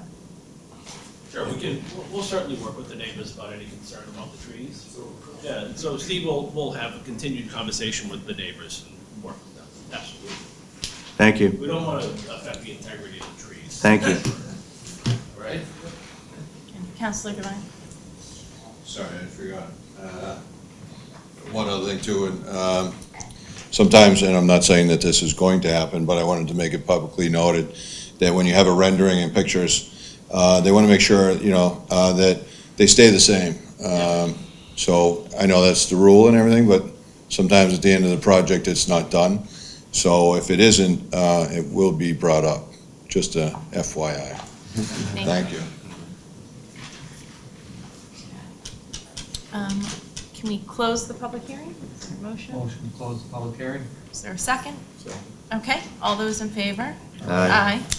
And I will just echo very quickly before we get the department's recommendation. So I've been on a zoning board in Falmouth for 4 years. I've been on this board now for a number of years. And to echo what Counselor Devine said, I have never seen the public hearing process, really work so well. I think it's really a testament that everybody came tonight to say positive things as well. I think that's wonderful that the neighborhood came out to support this project after meeting with the developer. We appreciate it because, we heard, negative comments last time about the height, but I will say as soon as I saw the changes to the project plan, just personally, I said, wow, that's a significant change. And it's so nice that folks came out, not just to say negative things, at the last hearing and express your concerns, which is legitimate. That's what this public hearing process is for, but also to say really positive things and come out and take the time to come out and support the project as well after your concerns were addressed. And so I know that I really appreciate it, and I know the whole board does. So thank you for that. It was a great process, I would say. So And does the department have a Yes. recommendation? Yes, we do. Through you, Madam Chair, to the rest of the board, after consideration of the site plan accompanying documents, comments received from the city staff, department recommends the board approve site plan review under Title 17, Section 9.5.1, and special site plan review and special permit under 5.1.17 parking waiver, subject to the below listed special and general conditions. Number one, the applicant shall obtain all necessary variances and, if applicable, special permits from the the City of Quincy Zoning Board of Appeal. Two, the applicant shall perform soil tests during construction to verify the underlying soil conditions. Any modifications to the stormwater management system due to differing soil conditions shall be submitted to the Department of Public Works for review and approval. Three, the applicant shall submit a construction management plan to be filed and approved prior to the issuance of a building permit. This shall include locations of stockpile and/or staging areas for construction equipment and materials. The applicant shall also address construction period traffic impacts by providing a detailed sequence of construction and addressing any space constraints and detailing how they'll be addressed as construction progresses. 4, 1 week prior to any land disturbance activities, the applicant shall conduct on-site inspection with the Department of Public Works or the city's designated representative to observe erosion controls installed at the site and review the erosion controls anticipated to be employed during construction. 5, prior to the issuance of a building permit, the existing sewer main and manholes shall be inspected with television pre-development in order to check the condition of the system. The proposed sewer service, pipe, and connection to the main shall be inspected with television post-development. Television reports shall be submitted to the Department of Public Works for assessment. 6, prior to the issuance of an occupancy permit, the applicant shall submit and record at the Norfolk Registry of Deeds an operation and maintenance plan for the project stormwater system, which shall include the following: stormwater management system and system owners and/or maintenance responsibilities of the homeowners association, a plan showing snow storage area and the location of all stormwater BMPs in each treatment train along with discharge points, and winter salt and sand use restrictions, if any. 7, the Department of Public Works and/or city's designated representative shall observe the construction of the stormwater management system at the following times: upon completion of excavation, upon completion of chamber and crushed stone installation, and prior to backfill. The applicant shall provide at least 72 hours notice of said inspections. 8, the applicant shall consult with the Quincy Health Department on noise mitigation measures for the project-related noise-generating activities to comply with local and state regulations. 9, the applicant shall submit a written rodent control plan to the Health Department for review and approval prior to any site activity. Said plan must be designed for the duration of the project and include at minimum the following: name and contact information of a licensed pest control operator to be retained by the project proponent for the duration of the project. Scope of the proposed plan for control of rodents, including number, location, and frequency of monitoring bait stations and anticipated length of service. C, summary of actions to be taken to prevent rodent problems at the construction site. Number 10, the applicant shall develop and submit a written dust control plan to the Department of Health for review and approval prior to any site activity. Said dust control plan is to be implemented during any site activities to ensure compliance with state air quality regulations. 11, the applicant shall comply with the City of Quincy tree ordinance. 12, an illicit discharge compliance statement shall be submitted to the Department of Public Works prior to the discharge of any stormwater to post-construction BMPs. 13, the applicant shall submit an AutoCAD file for the project prior to the issuance of a building permit. The file should be in Mass State Plane Coordinate System and preferably in Quincy Standard Data layers. 14, upon completion of construction, the applicant shall submit a report including certified as-built plan from a professional engineer or surveyor, certifying that the stormwater management system has been constructed in accordance with the approved plans. The report should include a certification that the excavations of the proposed system were inspected prior to backfilling. Applicant shall also provide to the city engineer the digital file as-built plans showing all utilities, building footprints, reference bounds, and benchmarks defining the total site, facilities, and rights-of-way, along with an AutoCAD file. The as-built plan should be in Mass State Plane Coordinate System. Plan should be stamped and signed by a professional land surveyor or professional engineer. 15, upon completion of the project, the applicant shall submit a stamped affidavit from a registered professional engineer that all the utilities, water, sewer, and drain are constructed as designed and no illicit connections are found on the completed project site. That would conclude the department's recommendation. Okay. Is there a motion to approve consistent with the department's recommendation? Motion to approve the 15 special conditions read by Mr. Stevens. Okay, is there a second? Second? All right, all those in favor? Aye. Any opposed? No, so that's unanimous. Thank you. Thank everybody for coming. Thank you. When it's all done, you should have a clock back. All right,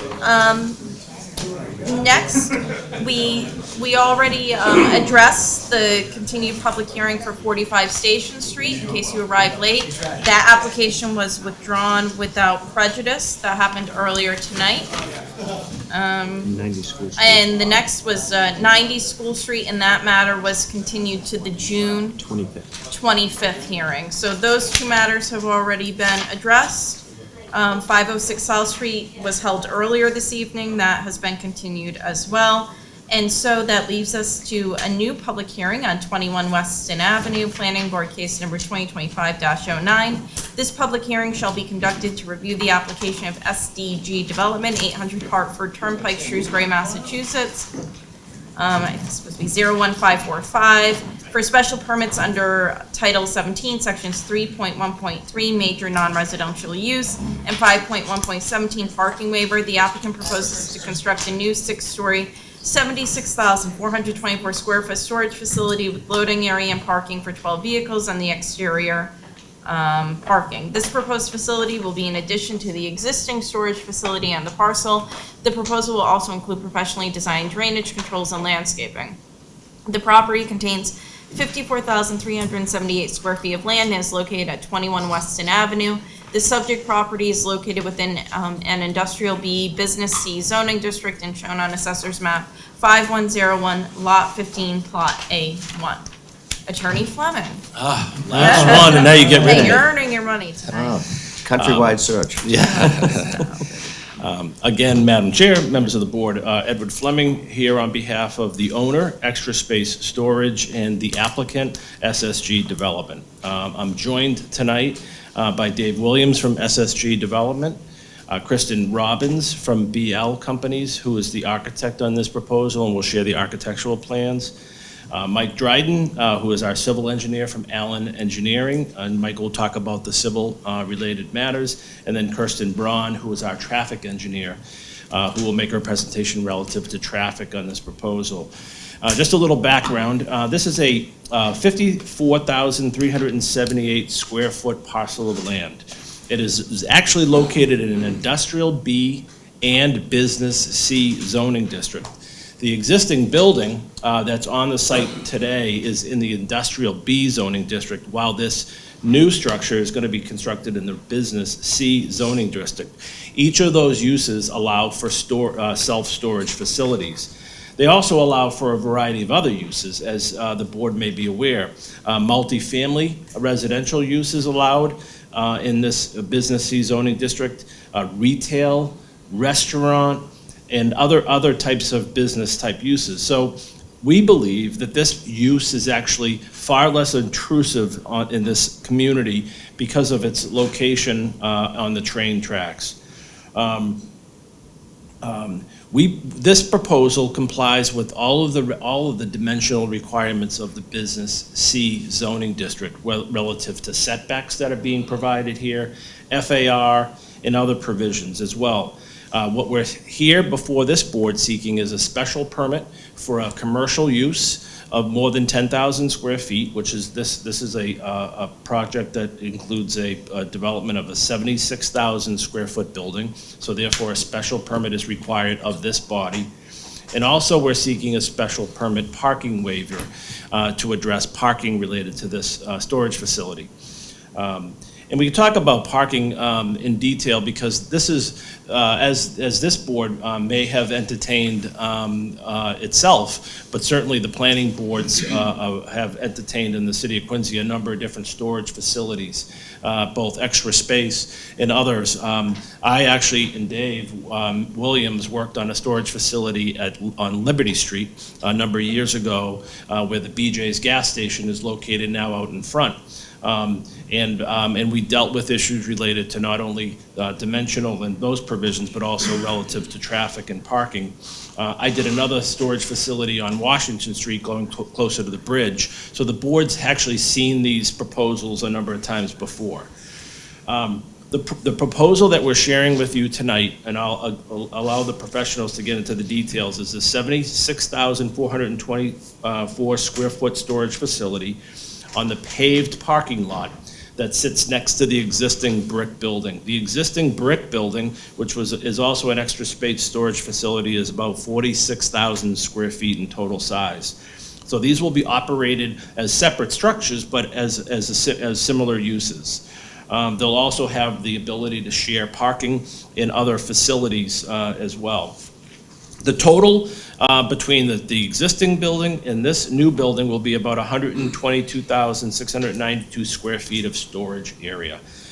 That size is actually very comparable to what was done on Liberty Street and what was done on Washington Street. So the parking ratios can kind of be analyzed in conjunction with those proposals as well. The new structure will be 6 stories in height, taller than the existing structure that sits on the site now, but within the zoning district of Business C, which allows a 6-story structure. And 12 parking spaces will be provided for this new storage facility, as well as to be shared with the other storage facility, along with 3 loading bays. In the front, and the setbacks are shown on the plans in more detail. We think that this proposal actually will be, as I said, far less impact than what other Business C developments could inflict upon this neighborhood. It will eliminate the truck storage and the boat storage and the miscellaneous storage that's on the site now. Right now, that parking lot wasn't used for parking for the facility. It was used to store vehicles, boats, trailers, and other things. So it was that open lot storage, which wasn't particularly attractive for that community. Now all the storage will be within the facility, and it won't be that type of storage. It will be for household storage for individual users. The proposal, as I said, is like other similar storage facilities, which we could talk about in more detail. We think that this new storage facility, as it sits along the train tracks also, will provide a buffer for the residential community in the back. It will buffer the noise of the trains in that area and actually be a benefit, we think, to some of those folks.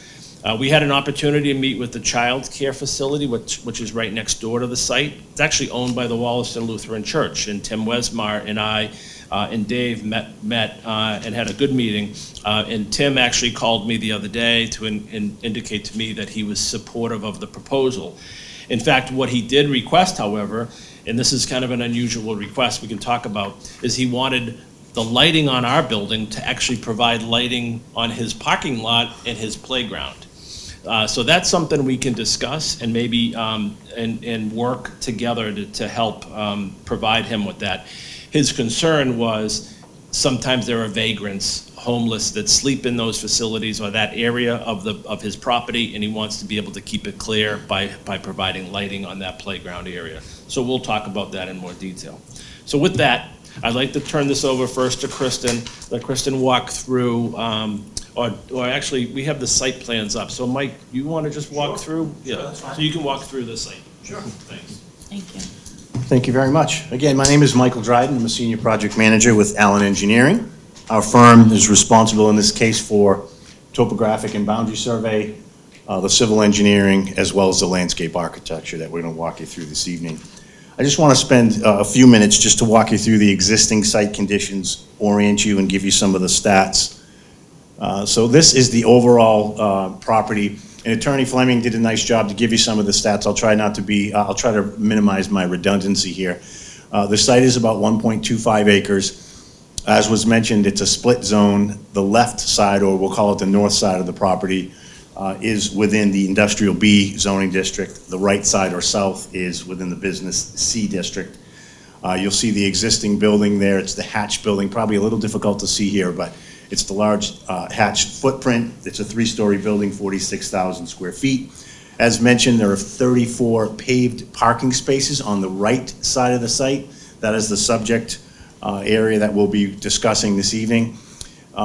Just to talk about some of the surrounding uses, to the extreme right of the page is the Wollaston Child Care Facility that was just mentioned. Going clockwise around the property, the MBTA red line along the bottom, of course. Linden Street on the left side to the north. On the opposite side of Linden Street is a parking structure that you see there. Continuing clockwise is a condo development. That's in one of the old brick buildings. Adjacent to Chester Street, there's a single-family residential building. And then finally, the Chinese Baptist Church in the upper right. And of course, Weston Avenue is across the top of the site. So the work area, I'm going to just zoom in on the right side of the site. Again, in the business C district, you see the 34 parking spaces there. This area represents about roughly half of the overall site. It's about 0.55 acres that we're talking about in terms of the impact area. The 34 parking spaces that you see are accessed via a single curb cut. You can see that it's generally across from Chester Street. Not much else to report on the existing site. It's a paved parking area. It's relatively flat. You can see there is some grade change. Pretty deceiving, actually, in the field. It feels very flat, but there's about, in terms of the development, about 3 feet of grade change that we need to deal with, and I'll talk a little bit more about that. Again, along the bottom of the page is the MBTA property, and you'll see that bold black line. There's a retaining wall there.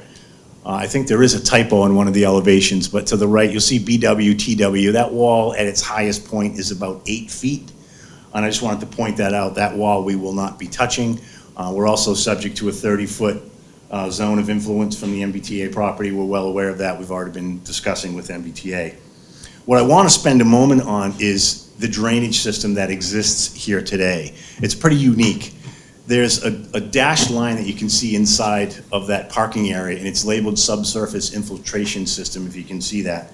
It's a very sizable infiltration system. It's 160 feet by almost 100 feet. And we were provided an as-built plan dated 1998 from the engineering department. Initially, when we did our due diligence and did our survey, we didn't even know this system existed. But we found that vault that you see in the middle, that small rectangular structure, and that raised some red flags. So we did a little research and we located an as-built plan. I'm not sure exactly when. The as-built plan was dated 98. I'm not sure why this system was built in the fashion that it is. It's a very big system. We estimate that it provides about 20,000 cubic feet of storage, which equates to about 150,000 gallons of water. It takes roof runoff from the existing building. It also takes all the pavement area runoff via a couple of catch basins. It's piped into that vault, which provides some removal of floatables, grit chamber, things of that nature, oil gas removal, and then it's released into the subsurface system. That system is fairly deep in terms of its cover. They're plastic chambers, pretty common. You see them all the time. Because of the shallowness, or the shallow height of those structures, I should say, there's no way to get overflow off of the site. So in this situation, you'll see along Weston Avenue, there's a circle labeled pump station. So the way this vault works is when that system becomes inundated, if you have a series of significant storm events, that pump station will fill up and float switches will kick on and it gets pumped right into the Weston Avenue drainage system. We, on several occasions, opened that pump station after significant rainfall events and didn't find any water whatsoever in that pump station. So that tells us that this infiltration system is doing its job. We do know that the soil conditions vary significantly on this project site. On the south or the right side, the soils are very poor, and as you move closer to the north to the existing building, the soils improve dramatically. And that'll be important when we get into the proposed development. So, any questions about the existing site? We'll move along. This is just a demolition plan, not much to talk about here, removal of existing pavement, existing drainage structures. This slide just shows you the proposed building and parking configuration as it relates to the existing building, its juxtaposition to the existing building. So I'm going to, again, zoom into the right side at the larger scale. What you see here is the layout and materials plan. A little overwhelmed here by the gray shading, but that gray shading represents the new pavement. And one thing you'll notice is that Weston Avenue does have a significant area of new paving. We did meet, when we had preliminary plans, we met with the engineering department to review this plan. It looked very similar to this when we met with them. And one thing that was brought to our attention is Weston Ave was recently paved. And any cutting into the pavement, in other words, it's not going to allow you to do trenching, whether it be for curbing or utility connections. So they stressed that basically the entire frontage of the site needed to be repaved. Nice clean saw cuts and all new pavement along the front of the site. So that's what we immediately got on the plans. So I mentioned earlier, there's a single curb cut under existing conditions. Let me just approach this quickly. That existing curb cut is right about here. So we're going to slide that curb cut over a little bit and add a second curb cut.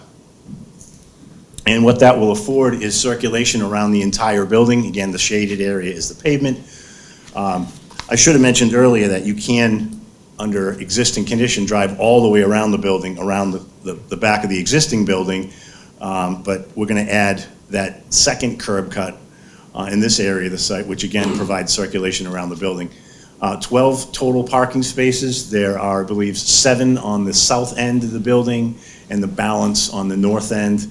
The loading that Attorney Fleming spoke about is on the north side. You can see the striped, the hatched area. That is the loading area that is proposed. We did also review this plan with the fire department, and they had no comments relative to the layout, the dimensional aspects of the project, the driveway locations, et cetera. They did have some comments on utilities, which I'll talk about in a moment. There's trash enclosure that came up numerous times for the earlier projects, so I'll point that out. On the lower right-hand corner, there's a 10 by 14 dumpster enclosure with a 6-foot-high enclosure that is a cement concrete dumpster pad. There are 3 snow storage areas. You'll see the dashed rectangles. There's 2 on the right side of the project, and there's another on the lower left of the plan.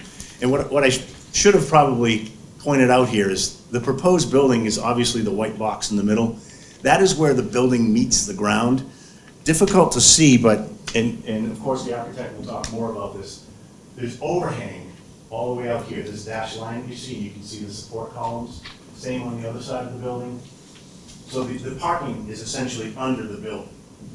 So the white area, again, is the footprint that meets the ground. And that, I can't quite see those dimensions. That's 102 feet by 82 feet, roughly.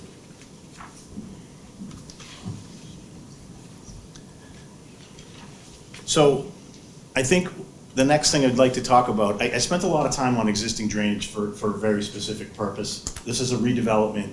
Obviously, this development is going to impact that existing drainage system. That entire system needs to be removed. So I'd like to just walk you through how we are dealing with the drainage.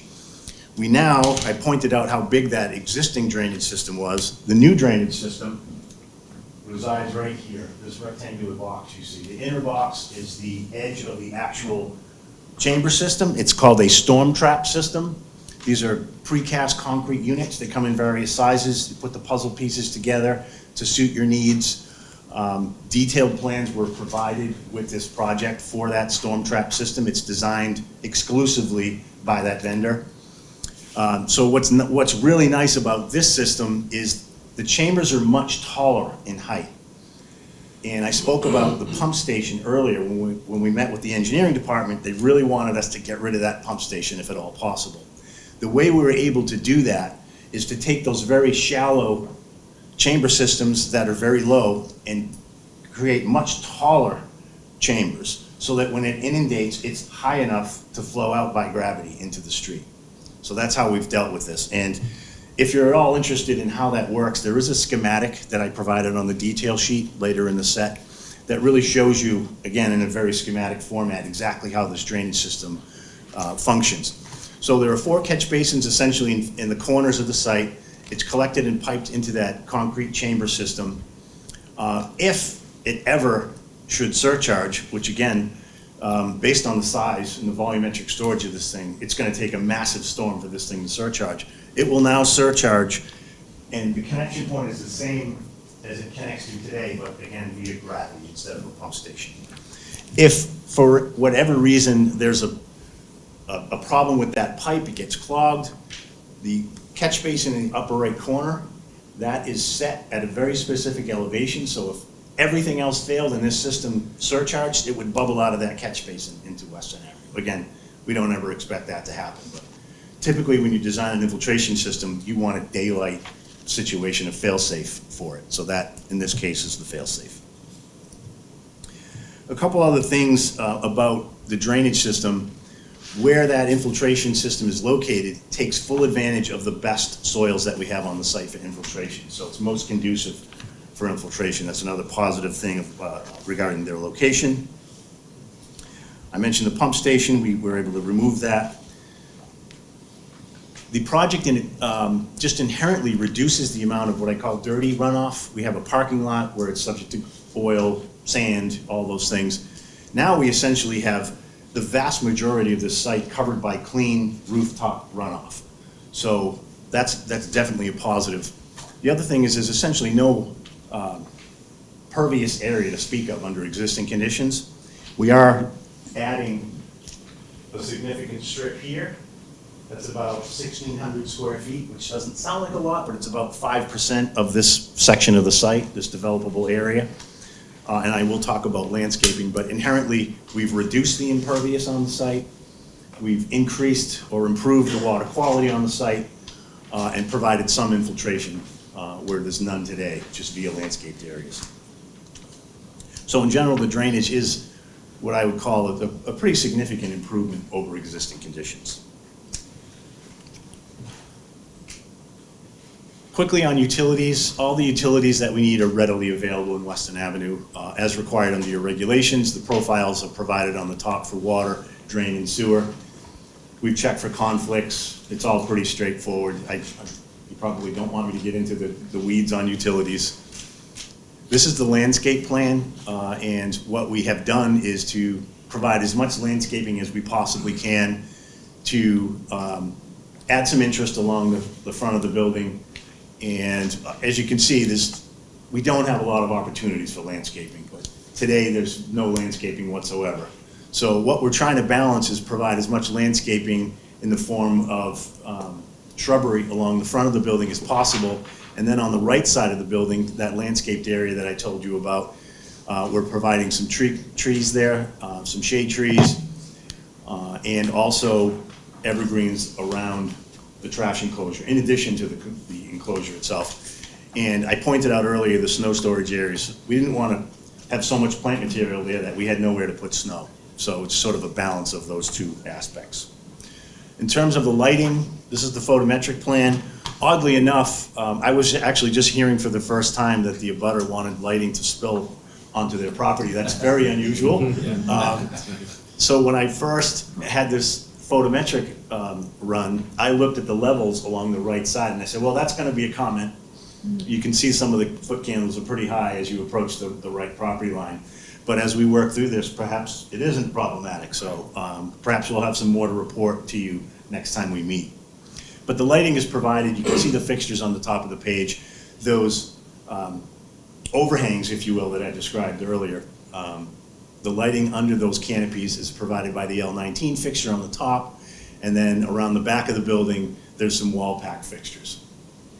There are two, I should also point out, there are two existing light poles here and here. Those are actually on MBTA property. They're actually encroaching.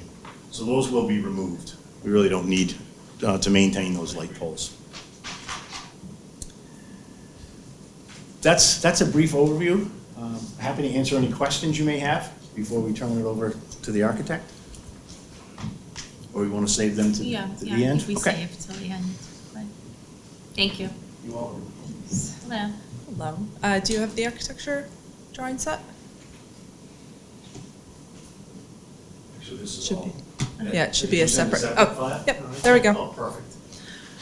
All right, so I'm Kristen Robbins. I'm the Senior Project Manager with BL Companies, licensed architect in Massachusetts.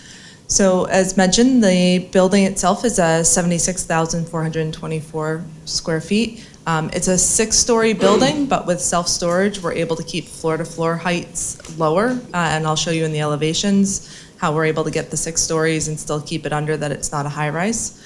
As mentioned by Mike, you can see on the right-hand side where we have our entrance into the office is the larger parking area. So that's the extent that's all covered facing the daycare side. And you have entrance into the storage units, egress from the stairs, and the main leasing office. He also mentioned the grade change between each side of the site, which we've handled within the building with ramps and elevated floors between the two, between the loading side and the office side. On the loading side, we have a smaller overhang, kind of a drive-through area, and that's those double doors on the left. So just run through, we have approximately 680 units throughout the building.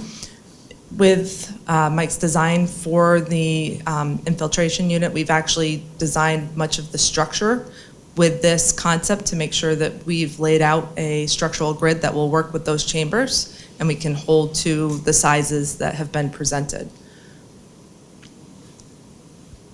So typical floors throughout. And we also coordinated our roof drainage with where it comes down and connecting to the underground system as well. So here are the elevations. We tried to pull from the surrounding area a bit. We have that 2-story brick building, so we wanted to really integrate the brick into that lower part of the building, you know, where more of the pedestrian level is. A lot of the massing using different boxes, juxtaposition, change of materials, again, to break up the larger volume. As you can see, our top of the parapet is 72 foot 6 inches, but we're at an average building height of 68.6. Keeps us within any restrictions or requirements for high-rise. We are not within those. And I think I'll go to the rendering, as I think this tells pretty well.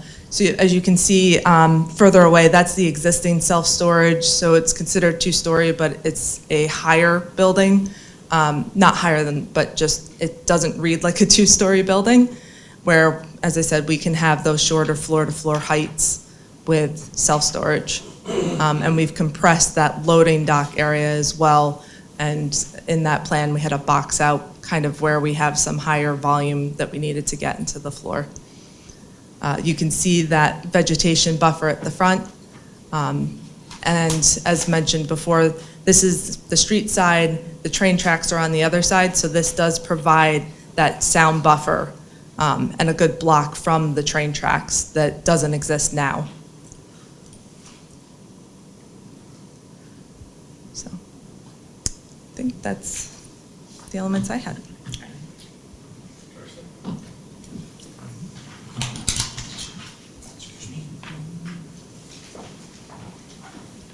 Is there just a quick way to go back to the landscape plan, I think? That might be the best for the most simplest looking plan for traffic. I think it was C9. There it is. Kirsten Braun, Traffic Project Manager with Chapel Engineering Associates. So we took a look, we did the traffic assessment for this development. As was mentioned, it's about a 76,000 square foot expansion. This plan simply shows the 2 access points to the site. They're both full access with the circulation provided fully around the building. As part of our traffic assessment, self-storage facilities are generally a minimal impact traffic-wise. So we did perform a traffic assessment, and what that does is we quantify how much traffic could be generated by the site, and then we provide a qualitative estimate of the impact on the adjacent streets, so how many trips we can expect on the north side, Weston Avenue, and the south side in Chester Street. And we also take a look at the safety of the 2 site access points here relative to sight lines and you know, how the landscaping impacts visibility or the buildings itself, just to make sure that the site is going to operate safely. To start, though, we estimated the trip generation of the site. We actually did collect traffic counts at the existing site. during the weekday morning, PM, and Saturday midday peak periods, just to kind of see what the site is generating today. And what we were able to do was to make empirical trip generation rates based on that data and the size of the existing building, which I think is about 46,000 square feet. So we took a look at that to see what kind of traffic we might expect based on actual trips going to the site today, because we expect a comparable amount of trips in the future. And what we found is we can actually expect 5 additional trips during the weekday AM peak hour, 3 additional trips during the weekday PM peak hour, and 12 additional trips during the Saturday midday peak hour. And when I say that, that's not 12 entering and 12 exiting, that's total. That's exiting and entering traffic. We also took a look at standard traffic engineering practices to use IT trip generation data. So we also compared the data that we had collected empirically to the ITE.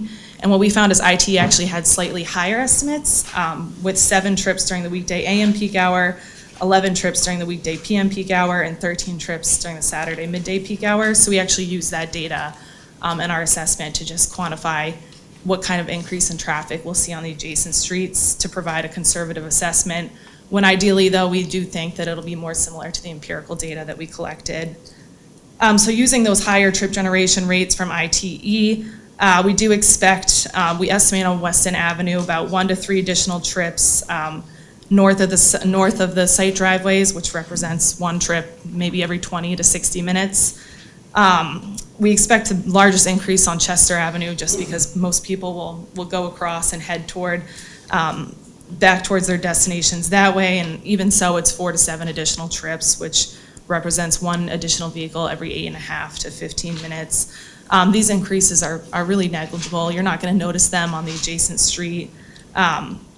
You won't really notice them whatsoever as an increase. I mean, traffic fluctuates day to day by that many trips as is. So we also took a look at the safety of the site access points. The sight lines are based on the adjacent street speed of traffic, and as such, we noted that you have the minimum sight distance required. It's pretty much a straight shot down Weston Avenue either way. So sight distances are adequate to allow for safe operation. Lastly, not in the study, we took a look after the fact at parking on site, because 12 parking spaces for such a large building seems like a minimal amount of spots, but we did take a look at IT trip generation data specifically related to parking demand, and what we found was that 11 parking spaces are generally required for a facility of this size, and we included the entire site, so that's the 123,000 square feet. So mostly in summary, these kinds of uses have minimal traffic impact.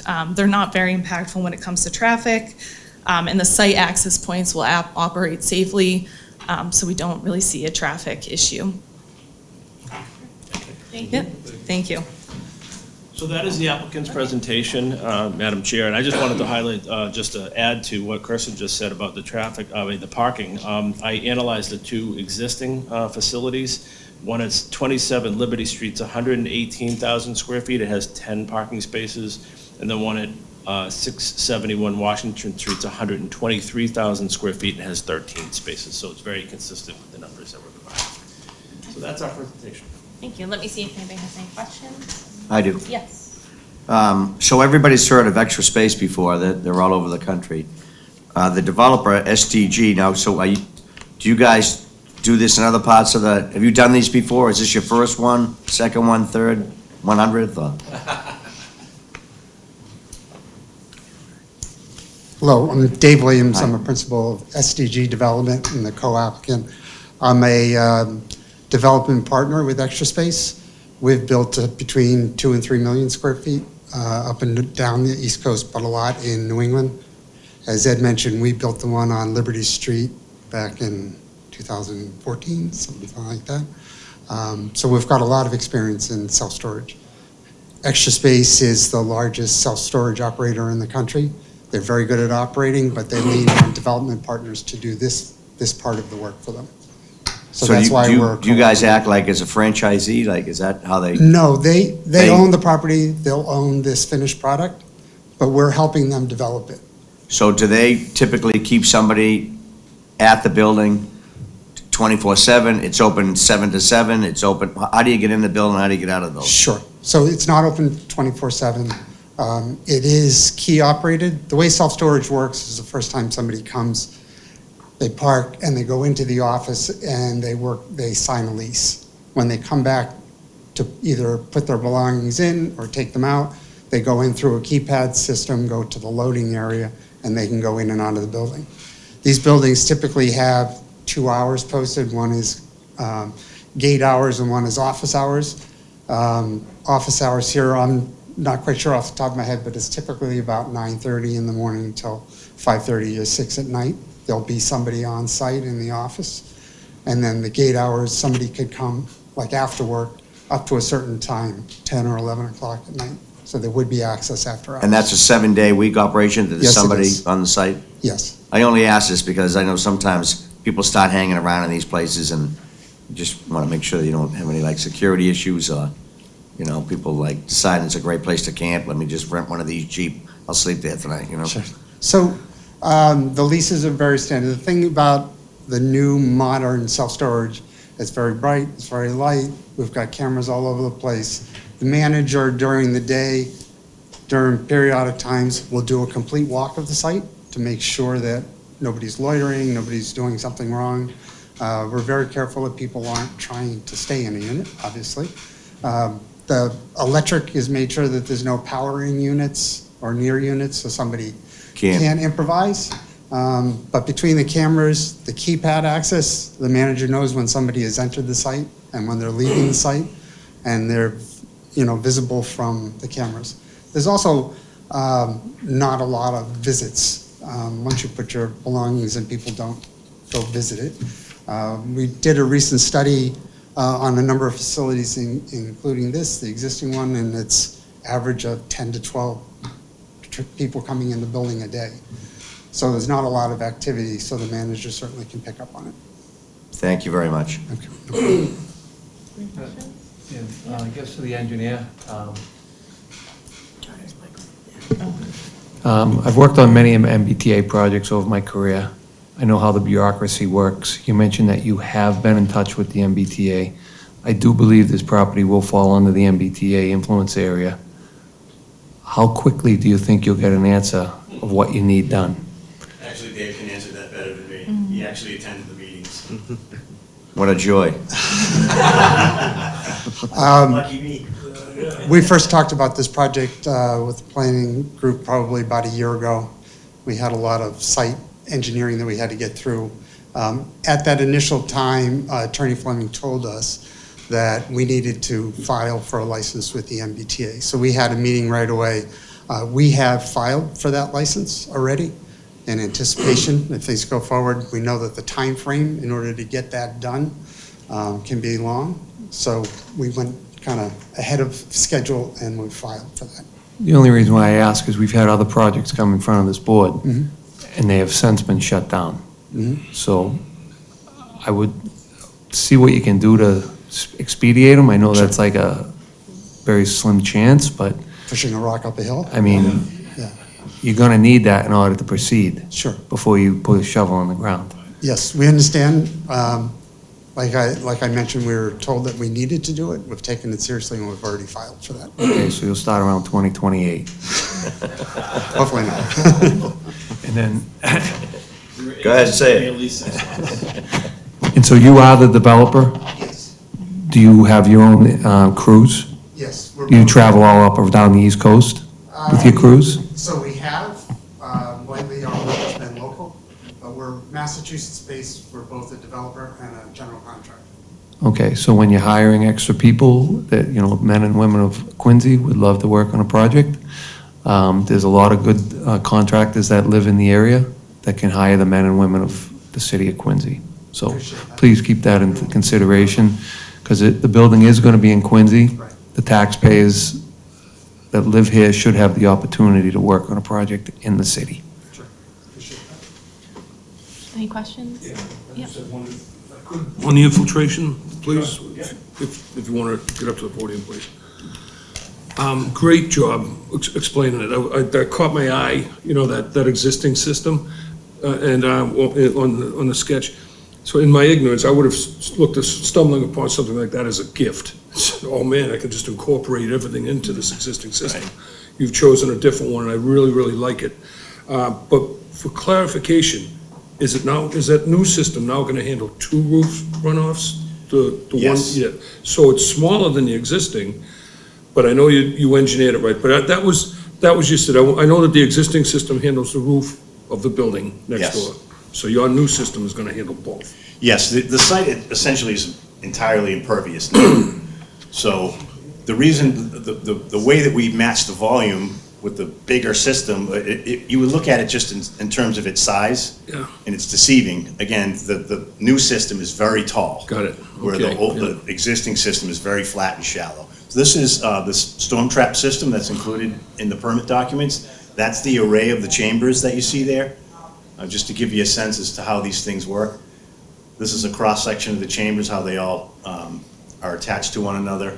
And these are all just details regarding how it's constructed, but that's essentially how the system No, works. it's great. I just wanted to clarify that it is still handling the other building as well. Yes. And one last thing is, final curiosity, how often is a system like that cleaned out, maintained, where you go into, is there a maintenance plan on it? Yeah, much like your open detention basins, Yeah. catch basins, manholes, we submitted an O&M plan with our drainage calculations that addresses that. We relied on Storm Trap for that particular component. They're the best resource. And there's also a lot of details on their plans that are included that talk about maintenance, access, where access hatches need to be for inspection and maintenance, things of that nature. That's great. Thank you very much for the clarification. Thank you. I do just have a couple of questions. So the building story, I know it was or the existing building was referenced as a 2-story building, but it's kind of larger than a traditional 2-story. So what is the height of that existing building? That's a great question. There are about 11-foot ceilings in that building. It's It's around a half story above. Yeah. So it's probably in the 30-foot range.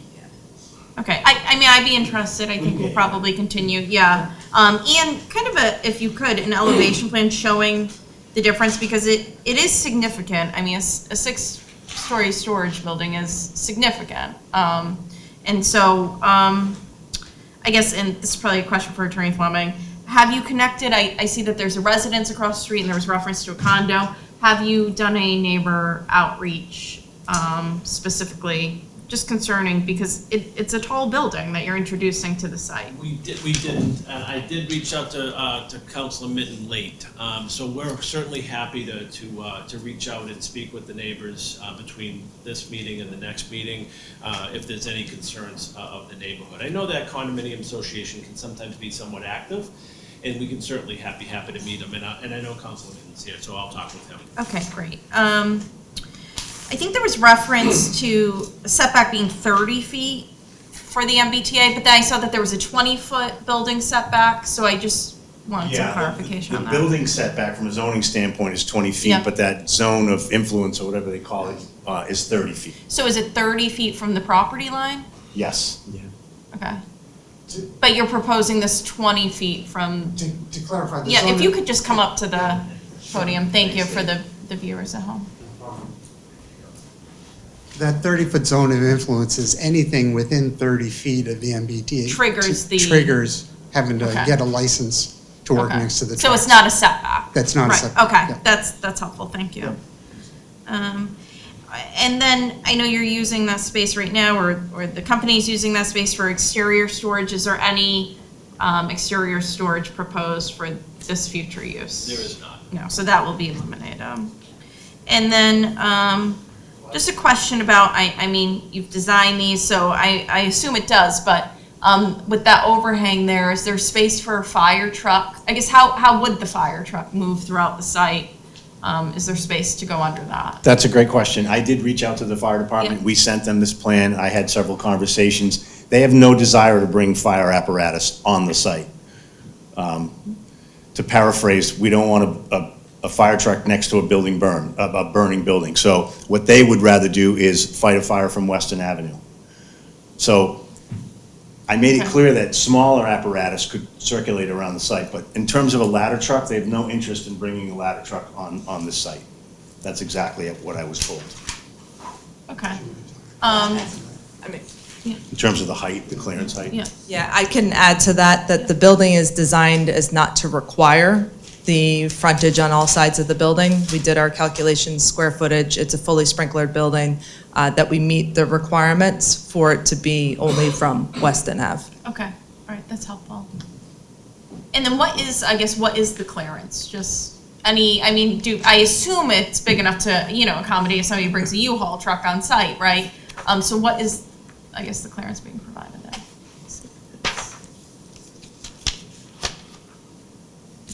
I can't read that. Typically, we have 14 feet is kind of our standard. Okay. For, Looks like 14. Okay. yeah, okay. That's our standard for, Loading area, it's taller than the loading area. correct.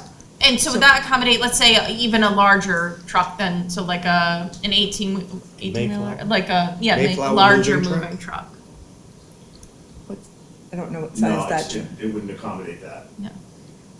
So that would be accommodated on the street? We can check that, but I don't, it's not intended to accommodate that. And again, consistent with what the fire department told me, we have no interest in bringing a large truck onto the site, so. Yeah, but I mean, what if, I guess, what if a user says, hey, I'm gonna rent some storage space, they're cleaning out or they're moving, their whole house out, where does that truck go, I guess, right? Because, I mean, I understand the site's not designed for that, but that's I think, a use that you could contemplate could be made. Correct me if I'm wrong, Dave, I think a standard box truck, this site would likely accommodate, but a full tractor trailer, it's certainly not designed to accommodate that, even, on the ground, let alone the height. And we don't typically have those vehicles, so in many of the self-storage that we've designed. So I can add to this site, the existing building, in addition to having a loading dock on this side of the building, has 2 loading docks on the side of the building. So a truck can back down the side and offload into the back of the existing building. Okay. So a long truck could back down the Yes. side, so if someone did, like Kim is suggesting, someone comes in with a tractor trailer truck, because they were moving cross-country, they changed their plans, hey, we gotta unload this baby, you can go right down the side of it? You can. It's very rare in a facility like this. yeah. We had the same question on Liberty Street when we did that. There you go. So, yeah, can a bigger truck just be accommodated, or how will you manage it? Yes. And a lot of times you'll probably know it's coming, right? Yes. You'll call ahead. I So think how will that be managed, and, can you do it on-site or in Sure. the sister facility? I think either on the back, you could also back a truck into here with 14-foot clearance. You'd be able to get under that overhang. You're gonna back all the way up, just give me a moment, I'll show you what Dave's talking about on the overall site plan, right here. So that right now, there are these 2 loading docks here. So a truck can back down here and offload onto one of these 2 loading docks to get into this building. There's enough height that a truck could back into here. You could manage it, yes. You can manage it, yes. It's So unusual. a long truck, so a long tractor trailer truck, on the bottom left-hand corner, how's it gonna back around there to get in down that, like running parallel to the, It would come here, but it would back down into here it would, and then pull up. I'm not gonna use the new building. right, Well, also, it's never gonna happen. just to note, the extent They're all of small that units, you see the cover size. for Yeah, the building yeah, yeah. is that line. Okay, yeah, So this is Yeah, it's not actually gonna not happen. Open covered. to the sky, right? yeah, okay. So the truck could back into them. Correct. I have one other question too fast. Have you guys ever built one of these next to the commuter rail or the MBTA anywhere else? Because when you talk about like a 30-foot setback, you know that they also have the rules about if you foul the tracks, or if you can, so if you set a crane up there, it could foul, tips over, it follows the tracks. Yes. I'm only thinking about the delays, like they're gonna say to you, maybe it's not 28, it might be the 2038, so. So we have before, in that particular community, they didn't push for us to get licensing or anything like that, and we built the building without. Well, this is the red line, so they're not gonna let you do that. Absolutely. So we built one in Jamaica Plain, right on the orange line. Okay. We built one in Needham, right on the. So you know the about commuter that, rail. okay. We built one in Bridgeport, right on the train tracks. So we are familiar with the process and the concern. Thank you. Yeah.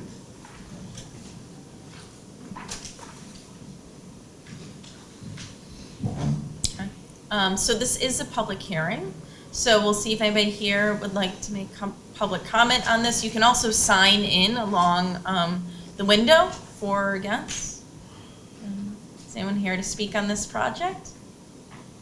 No? Okay. All right, so I think we will need to continue. Yeah, I think with a neighborhood meeting, I think Yes. the 2 months should give this project enough elbow room to finish up the review. Okay, so that would be continuance through June 25th. to June 25th. Is there a motion? to continue to June 25th. Second. Okay, all those in favor? Aye. Okay, so that's unanimous. Thank you very much. Thank you. Thank you. Yeah. Thank you. Good luck with the MBTA. I'm on an MBTA project, so I know all the bureaucracy, trust me, they're on it 3 years. Even worse than the power suppliers, huh? Yeah, because we deal with, I'm at South Station, we got Keolis, Amtrak, MBTA, we have the Mass Department of Transportation, there's Homeland Security involved there, All right, so Good we job. have Thank 4 business meeting items, so we'll keep moving forward. So I think we'll start with 1562 and 1570 Hancock Street, Planning Board Case Number 2022, COC 01. It's a request for modification of previously approved plans. Yes. Mr. Stevens? Yeah, thank you, Madam Chair, through you to the board. The planning board originally approved a project located at 1562 and 1570 Hancock Street in June of 2022. In 2023, the proponent had filed a foundation permit where it was found to have sited the pad-mounted electrical transformers in the public right-of-way. This new location would impact the sidewalk, the general Dunford Drive roadway, and the loading operations of the proposed new building. The planning department stepped back in and re-engaged the peer review engineer to assist with analyzing this utility conflict. After a series of different design alternatives were analyzed, a new location was identified back on the project site along General Dunford Drive. The proponent then met with National Grid to secure preliminary approval of this new transformer location. And with National Grid's preliminary endorsement, the planning department is ready to recommend to this body, the planning board, the endorsement of the minor plan change. Now, before you deliberate on this matter, the department has created 2 additional conditions that are proposed to be added to the original decision. The first is a general condition that links the certificate of consistency planning board approval to the land disposition agreement by providing evidence that a certificate of completion has been issued under the terms of the LDA. The LDA items include, parking lease agreement, lot consolidation plans. There's sort of other elements that are part of that urban renewal agreement that aren't under the purview of this board, so that certificate of completion we're suggesting be added at the end of occupancy permit, where the proponent needs to just provide evidence that all those items in that agreement have been executed. The second condition we're asking the board to consider adding to this decision is identified through that utility analysis. On larger projects, DPW has requested peer review engineers perform oversight of the installation of the stormwater systems.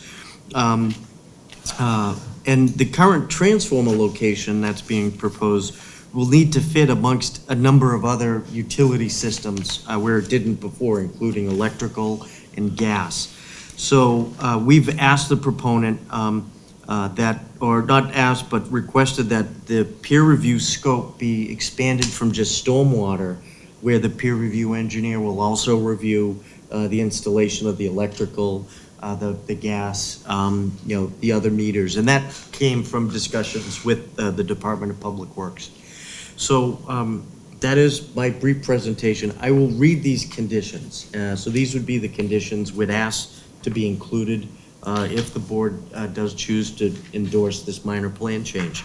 It'd be number 22, so thankfully I don't have to read all the 21 we did 2 years ago. Thank you, Mr. Stevens. You're welcome. But 22 would read, prior to the issuance of an occupancy permit, the applicant shall provide evidence that a certificate of completion has been granted in accordance with section 18.2.1 of the land disposition agreement by and between the city of Quincy and Andrian Shapiro and Alex Matov doing business as LBC Partners. Special condition number 23 would read, per special condition number 15 on the planning board decision dated June 8th, 2022, the applicant has agreed to fund the Planning and Community Development Department's independent peer review engineering account. Further, as a result of this minor modification, the applicant shall fund an increased scope of independent engineering oversight services, which include stormwater system construction and other subsurface utility installation, sidewalk design and construction oversight, and as-built plan review in addition to the services listed in the special condition number 15. So that would conclude my report on the minor plan change. I know we've communicated information to members. Be happy to answer any questions. We have a couple of representatives here from LBC that could answer any questions if need be. But yeah, this was a bit of a struggle, talking about transformers, that seems to be a National Grid. And their rigid policies of where these things can go can really, foul up some project sites and project plans. And this is just in a very congested site on Hancock and Hannon Parkway. So that would be the department's recommendation. And I would just note, for the record too, that this approval, if we approve it, does note the revised plan date, so incorporating those changes in the changed location. So that is incorporated. Yeah, we framed it, not as sort of a full new decision, but a communication to clerk inspectional services. But on all of our decisions, we do list all of the plan sets, so we've now got to add, because just that one transformer triggered a number of plan changes to a number of other sheets. But by and large, it's still a mixed-use project. First floor retail up on Hancock on a number of units. It has on-site parking. There was some loading area modifications that have occurred, but they were really de minimis. Does anybody have any questions? Just help me out here on, just with my memory. So, right off of Hannon Parkway, right? When is this gonna start, this project? Is this- Probably immediately. And how long would this take to do? We're estimating 24 months. We've asked for about 24 months for that peer review oversight. So we've sort of budgeted out 24 months. So construction would start? Correct. There's some buildings on site today, Yeah, so yeah. you'll probably see demolition of those buildings very quickly after this permit is updated. Thank you. You're welcome. Any other questions? Yes. Good, Madam Chair. I'd just like to introduce to the board the owner's project manager, Ward Jaros, and Mr. Jaros, and Dave Snell, who is from PCA, and they very, very fortunate for them to get to spend an entire evening with us. And at the same time, I had an opportunity to talk to both of them outside, and they understood the importance of the presence and that they did not have to be before the board, as you know, but they wanted an opportunity to come just introduce themselves by name. If there's anything major, he's got it all. He's had a big list, but I just thought you'd give a chance to introduce yourself. Thank you, Madam Clerk. Thank you. Board, yeah. Anything that I can answer for you? I've been in the industry for a long time. With some of the larger firms, Consigli, Delbrook, as a vice president, started my own company, Rubicon. I sold off several years ago, and now I've been an OPM for the last 6. Thousands of units at this point. I've been in relationship at one point or another, whether it was a field superintendent back when I was young, all the way to owner of a company in my later years. So, yep. That's exciting that you're gonna be here doing this. This is good stuff. It's a great project. Great. Keystone project to the kind of the last little corner of that block. Yeah. Yeah. It's right next to where Scott and Sean have that, is that where it is? Right next to Scott and Sean Galvin's building? It's that piece? Kind of across the street, not all the way up the Hancock, that whole side of the. Oh, yeah, it's where Patty Burks is now moving out. Oh, Patty Barry's, So okay. they'll be leaving on the 27th is their closing date. Gotcha, wow. Well, congratulations, thanks for coming to Quincy. Thank you. Well, and just remember, when you're going out to look for men and women of Quincy, would love to work on a project of this magnitude. And we've got Callahan Union Company as well, as you know, doing this project, so they'll be. Callahan's non-union, I believe. I think we're doing some. Callahan, who did the one across from North Quincy High School? We're doing a bunch of union trades in this project, so you'll need to know. What trades would be Callahan union? does both. We are doing site work, concrete, steel, framing, as I understand it. And I haven't seen all the buyout trades yet, but. Are you waiting here for electricians? Just listening. Yeah, I haven't, as the OPM, as I get involved with some of the early buyout reviews, but I will know more as they reveal more to me. Well, congratulations. Thank you. Yeah, and thank you for coming and for sitting. Yeah, I'd say, just for what it's worth, Dave Snell, principal of PCA. I've been on this project since day one, shepherding the design process, working through, and, as you know, this is a really important project for, the city, this area, and I think, our design has taken in a lot of feedback from you all, and I really hope our team feels that the thorough reviews that have been provided, really insightful feedback. We hope that you've been appreciative of our thorough responses, and we understand the importance of getting this right. And so I just want to say that our firm is really proud to be doing a building of this importance in Quincy. So thank you. Thank you. And it's going to be Callahan as your GC, you've already selected Yeah, him? we've engaged them. They put in the permit application back in '23, so. Thank you. So is there a motion to approve? A motion to approve the amendments? With the two. With the two additional special conditions. Is there a second? Second. Okay, all those in favor? Aye. Okay, so that's unanimous. A couple A&R plans, so entitled to endorsement. Thank you, guys. 29 Broady Street was planning board case number 2025 A&R 07, and the other is 333 Victory Road, planning board case number 2025 A&R 09. And then, last but not least, it's that time of year to elect officers of the planning board. So we need a chair and a vice chair. A chair and a vice chair, correct. And any volunteers, or? Make a Anyone wanna motion speak? that we let Madam Chair have another year. Oh, thank you. Thank you for letting me do that. All right, second. And since Larry's not here, he should be the vice chair. Yeah. That's what, I'll second that. All those in favor?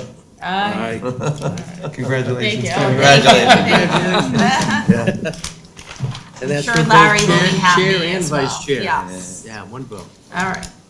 Great. Thank you. Motion to adjourn. Motion to adjourn. There we go.